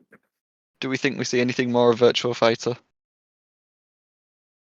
You'll get like updates throughout the year, but I doubt you get like a full on like release or anything. Fair enough. Actually, I think we could get another RGG Direct with Virtua Fighter and Project Century in October. That's true. Yeah, that's true. They are a very like fast studio when it comes to their releases. And what they got, Pirate Yakuza coming out next month, or not this month actually. So yeah, Pirate Yakuza was an 18-month dev cycle. Yeah, they're very fast. There's also a 2 Point Museum coming out, which is Sega. I hope that does well because Sega shut the rest of those. Well, Sega shut the rest of their European studios down, so I really hope 2 Point Museum does well. Mm-hmm. I'd have to imagine. I think it's just going to do what it needs to. Those games usually tend to review well. Yeah. I think also, just one last Sega prediction, I think Sonic Heroes remake gets revealed. Not released, just a reveal, and maybe like a Nintendo. So it's a remake, not one of their remasters. No, this is a full-on remake for Heroes. Okay. God, people would be so mad. That'd be so funny. I don't know why they wouldn't do a remake of Adventure 1 and 2 first, but exactly, which is why it'd be hilarious. Dude, it's like so stupid. Oh man. I know you guys don't believe in Persona. I feel like you at least get an announcement. Because Sega's a weird Atlas like to reveal their games really early. It's not impossible. Like if you'd asked me a week ago, I probably would have said yes, but now that we've done so many predictions, I'm like, it's hard to imagine that as well. I mean, you say they like to release a game early, but I don't know if they like to do that anymore. Reload and Metaphor were like less than a year. Metaphor was announced in 2017. Yeah, that was announced as Project Fantasy forever ago. We're talking. I don't think Persona 6 is announced as that though. I think we get a trailer. I see. That's my thing. I think you get effectively a teaser of P6 and then coming soon type deal. I could see them shifting up the strategy, but I'll say this 1000%. It is not getting revealed and released in the same year. That's impossible. It is possible we just see a P, a 6, and a green, and that's it. Exactly. Because that's how they did P5, and that took about, I think 3 years or 2 years from its announcement. I thought it was longer than that, to be honest, because I could check that was Persona 5 reveal. Damn it! Hang on. Because originally Persona 5 was supposed to come out in 2015 for PlayStation 3. Okay, so the original Persona 5 teaser, Jack, guess what? 2014. And it was okay. That's better than I thought. 2015. It got delayed to 2016 for the Japan date. That tells me a lot. Yeah. I want to get through these last few quickly because I don't think we don't have too much to say about them. Koei Tecmo, they have Ninja Gaiden coming out this year. Ninja Gaiden 4. They just got Dynasty Warriors, which Jack has been enjoying a lot. Anything else crazy from them? Like, could you guys see maybe like a Warriors title for like another Nintendo crossover type deal? That's possible, yeah. Yeah, I think Warriors happens with another Nintendo property. I just don't know if it's announced this year. But I mean, Agreed. Fire Emblem was like 3 years ago, so who knows? I Yeah, think the they first already Fire have. Emblem Warriors was year one of the Switch, so it's not The impossible. best, no, Three Hopes was great. No, I Yeah, said the first one. The first Oh one three. was yeah, yeah. 2017. I Three think Hopes was even like 2021. But I when think was Dynasty Warriors Origins is the same team as the Nintendo ones, correct? Yeah, it's Omega Force, so yeah, kind Yeah. of. So I think But they're gonna wait. yeah, so because Ninja Gaiden 4, you guys sort of touched on it in the Xbox predictions because it's Xbox, but I know Ragebound isn't published by Koei Tecmo, but that's obviously going to be a big one. I'm Yeah. more excited for that than 4. I'm so excited for Ragebound. Oh yeah, they're both gonna be bangers. They also have 2 Atelier games coming out, which I'm not even going to pretend to know anything about that. So Listen, man, Atelier is we have JRPGs at home. I respect it, but it's like okay.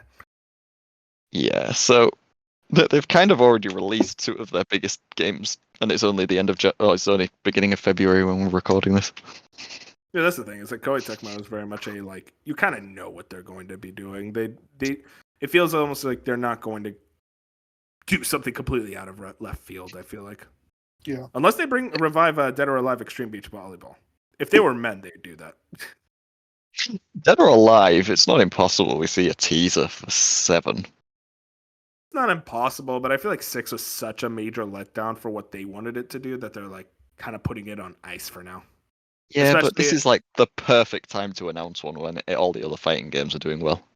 That's the thing, though, is that it's like I almost think like you kind of want to get a little bit of space because you don't want to get sandwiched between like Virtua Fighter news and Tekken news. That's true. I feel like Dead or Alive is like by far the lowest of those in the hype meter for people. So it's almost like give it a bit of time. Wait until Virtua Fighter comes out and pisses off their audience post launch. Then you can reveal Dead or Alive 7. That's fair. Moving into we got a couple more left. WB Games. Oh man, God. I don't know. They Hogwarts just Legacy imploding. Director's Cut. Yeah, Hogwarts Director's Cut. The one that Rocksteady is helping develop, which is one of the most insane things ever, by the way. I want to point that out. Rocksteady is helping develop it. They're a support studio now. That's insane. Do you think we see the sequel to Hogwarts Legacy announced this year? No, too soon. That's That's you what I get to thought. reveal. Um, that sequel exists, though. I will say that. Yeah. I'm going to say this just because Dark might be listening. Is Wonder Woman being shown at all? Do we see anything from it? No, Oh, it's just not ready. I want to imagine it is, but it's like I feel like that game is going through some turbulent times, especially because it's fucking WB Games. their last game was 8 years ago. That's the thing, Jack. I promise you. I tell you this: they had another game in between Middle Earth and Wonder Woman, and it got canceled. I think there's been so many shifts within that monolith. Other than that, I don't know what else for WB. They're very like Multiverses 2. I mean, yeah, if they want their company to sync faster, sure. Dude, they bought the studio that did Multiverses, by the way. I want to point that out. So what?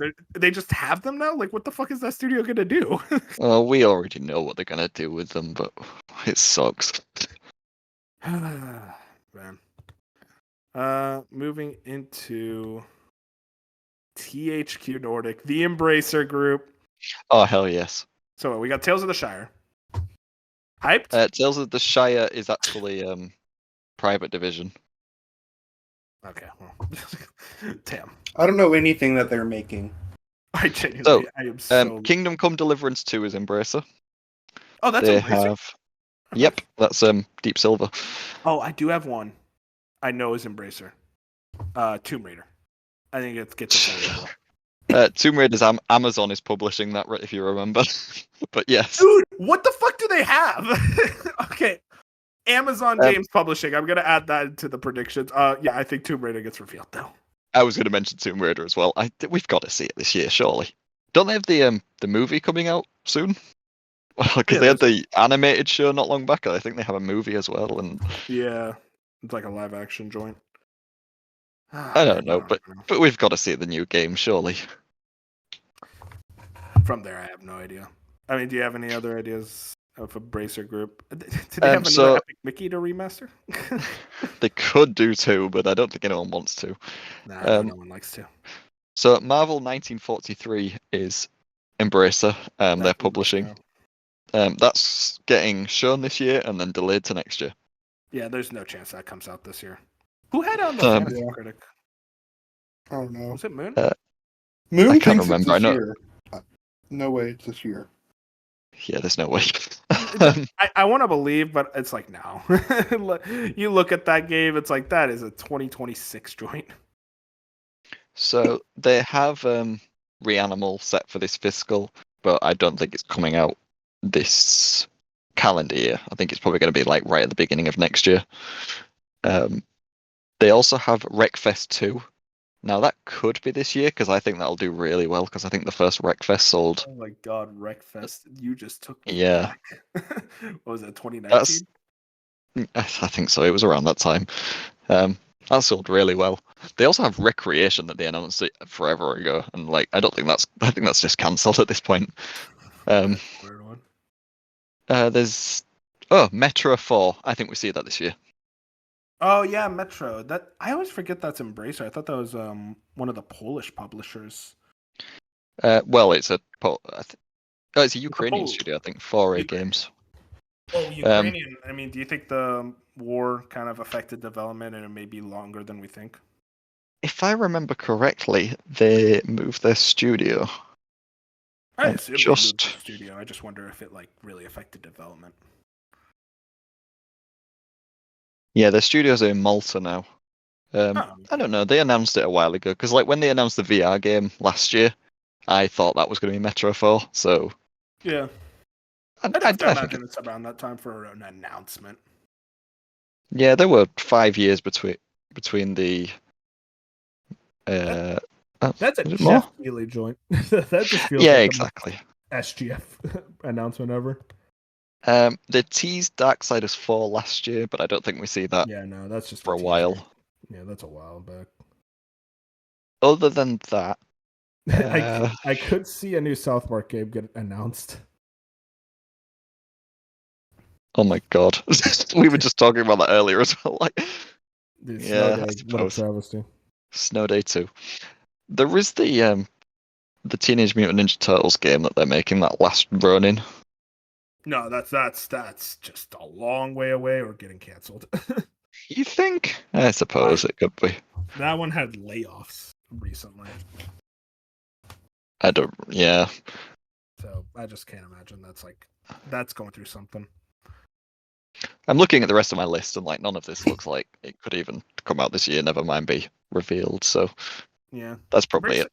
they have so much, but also so little. They're such a weird one for me, especially with how catastrophic Embracer has been when it comes to buying developers and studios and then shutting them down almost immediately. Well, Kingdom Come Deliverance 2, I think, is going to make up for the Oh, yeah. lack of big hits. That's going to be a massive game. I think people are going to be very, very happy with it. Yeah. I want to move into indie games before I saved the best for last, but just in general indie releases. I'm going to start with just an obvious one. Silksong has to be this year, guys, right? Yeah, it has to. As much as I like to joke about it not being this year, I think it's this year. Because what, it was supposed to be released in 2023? I think even before that? People played it at like E3, the last E3. Yeah, it's like, you would think with all this time that you would just go, you'd have to imagine it's ready. That's all I have to be. Like, even if they expanded it substantially, especially with all the weird stuff going on last year with like ratings in Korea and rating board and whatnot, it has to be. I mean, Jack, are you playing with me or do you genuinely not think it's this year either? I mean, it had to be last year, and it had to be the year before, and it had to be the year before that. Okay, but I like, don't know. it has to be this year. I don't know. I don't even think it's coming out this year. If I was to genuinely guess, I'd say no. I will say, you'd I just you don't take that long on this game. Hollow Knight was not good enough to take this long for the sequel. That's all I'll say. This is what I'll say. I'll say there's a higher chance of GTA 6 making this year than Silksong. That And I don't even believe that's coming. That's insane. Okay. I respect the hustle, Jack. I'll be honest. One that you and me are both very excited for, Mina the Hollower, though. That better be this year, because I'll cry Yeah. otherwise. Because like it was straight up dated, or no, it was supposed to come out last year, and they didn't even technically delay it. That it almost tells me it's like they were really wanting to release it last year. When they kind of- initially revealed it, they said December 2024, and like even then they said that is not what we're aiming for. That is just a complete best case scenario. Yeah. So That's a whole year though, so that I'd have to imagine it comes out sometime this year.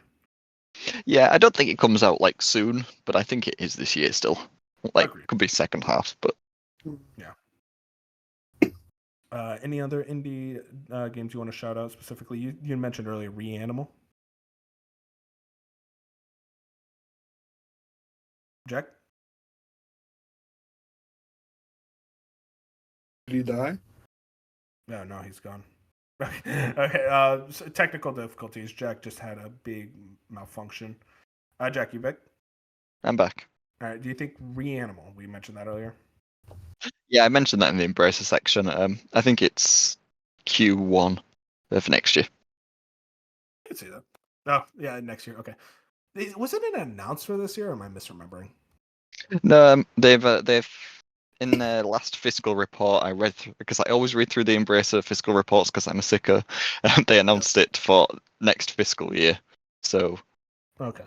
at some point either this year or Q1 of next year. I just think it'll lean towards Q1. That makes sense. Mouse PI front out. That's for sure this year. I feel like it's going to come out Mhm. and it won't be a breakout hit, but I think you will see people kind of like fighting for it for like not GOTY, but like indie game of the year type deal. I think it's going to be better than we expect.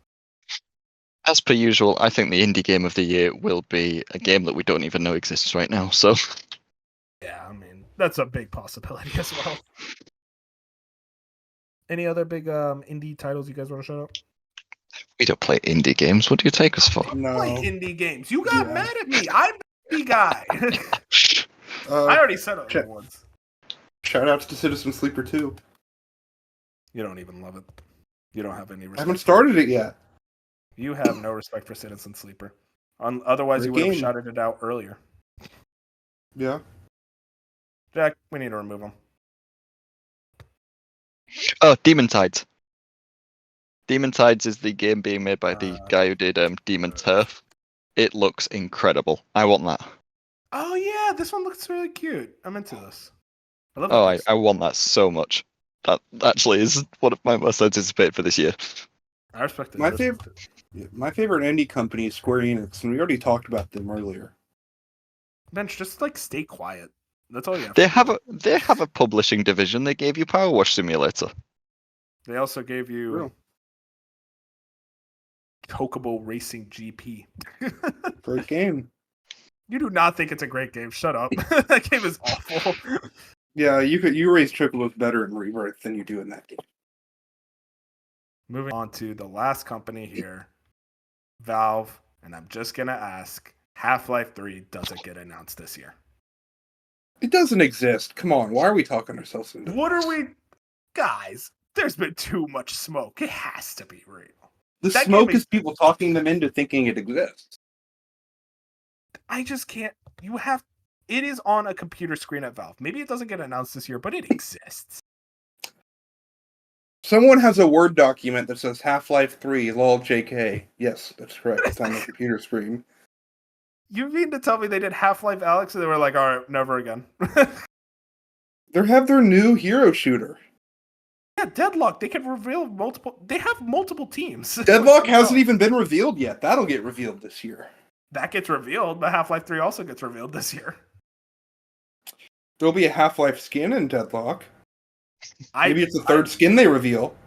I am shocked that the man who was like so confident in any video game ever coming out is like, no, but Half-Life 3, that's a step too far.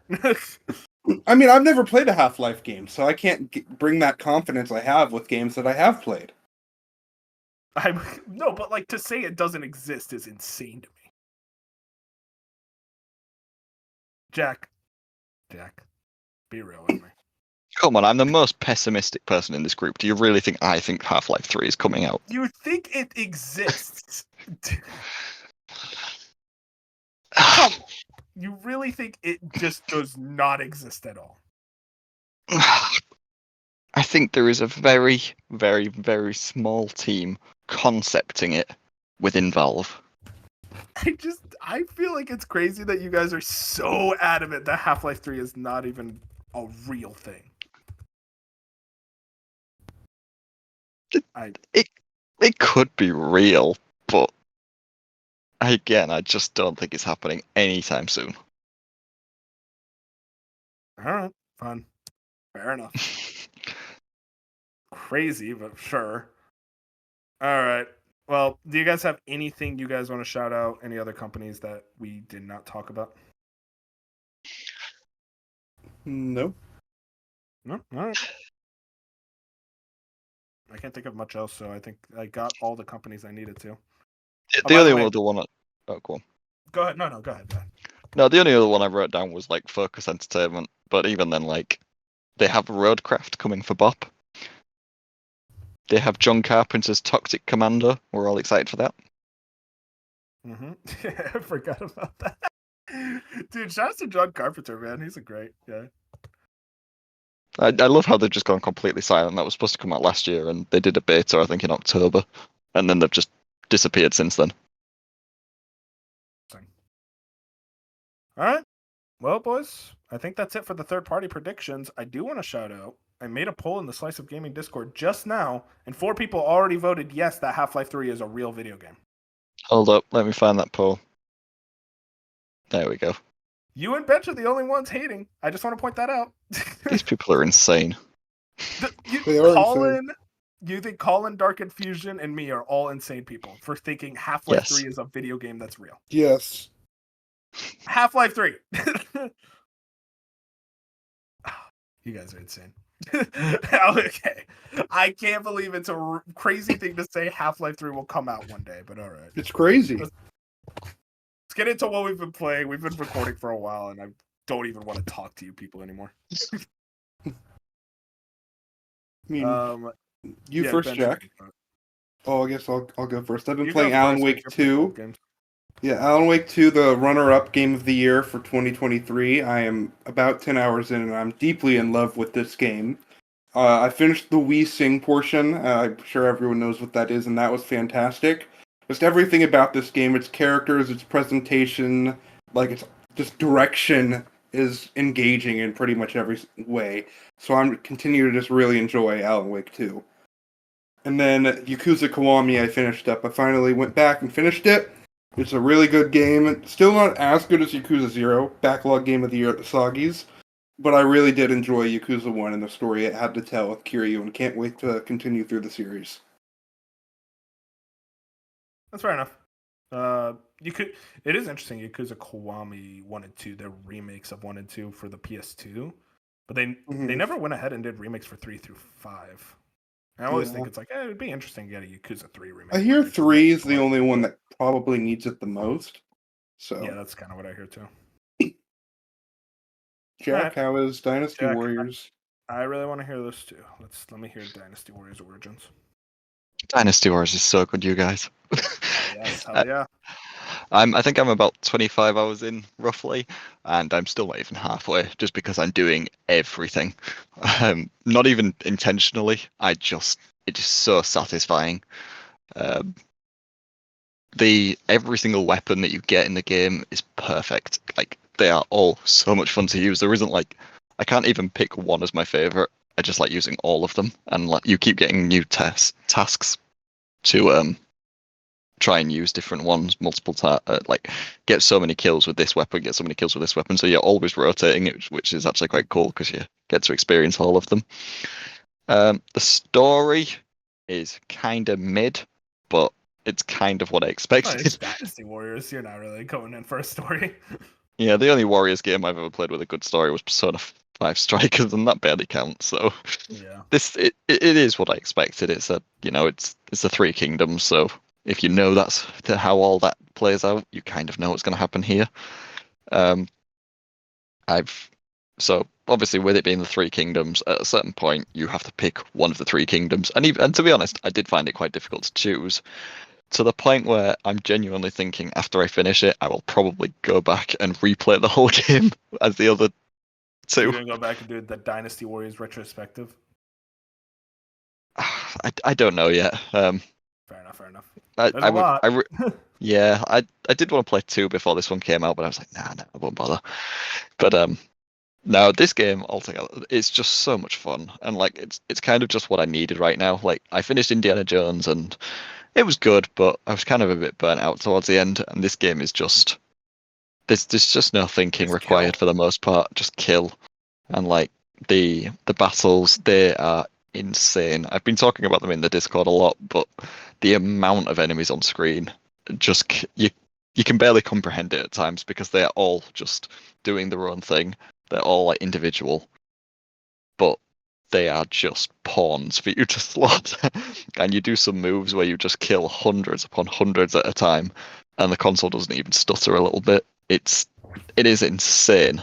Like, you know those sections in Astrobot where like it's just raining gems, and you just think this is incredible. This is the best thing ever. It gives me that feeling. It is so much fun.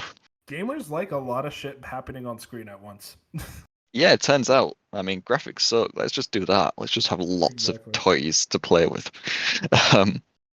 There's not that much more I can say about it. It's just so much fun. Like, I just want to be playing it constantly. I'll try and get to it before the Sagis. It'll be like a fun podcast game. Yeah, that's See, you say that, but the music is so good. Like the first song that they play is so cool that I can haven't listen even to been able both. to podcast. You're a stronger man than me. No, you gotta mute the game if you're gonna podcast game. I just can't listen to the music at the same time. That's fair. I am very interested to see kind of like the tail of this game, especially like by Game of the Year time. I hope it's not like forgotten about, that people are like still bringing it up. It's like, yeah, that game was cool. Like we gotta talk about it a little bit. I mean, already I feel like people are like, oh no, this January's had no games released, and it's like, this is right here. This is so good. Yeah, it's the big January game for sure. All right, well, boys, I think that's a podcast. Thank you guys for joining me for what, like 2 hours we've been recording. Pretty long talk, but hey, I mean, this was our third-party prediction, so a lot of companies to go over. If you guys want to find us, we're on all your favorite podcast platforms. If you like the podcast, any type of support helps, and follow us on Twitter and Blue Sky. We've been growing a lot, and it's all thanks to you guys, and we really appreciate any type of support you can give us. Say goodnight, boys. Thank you. Good night. See you later. GTA 6 is this year. Don't listen to Jack.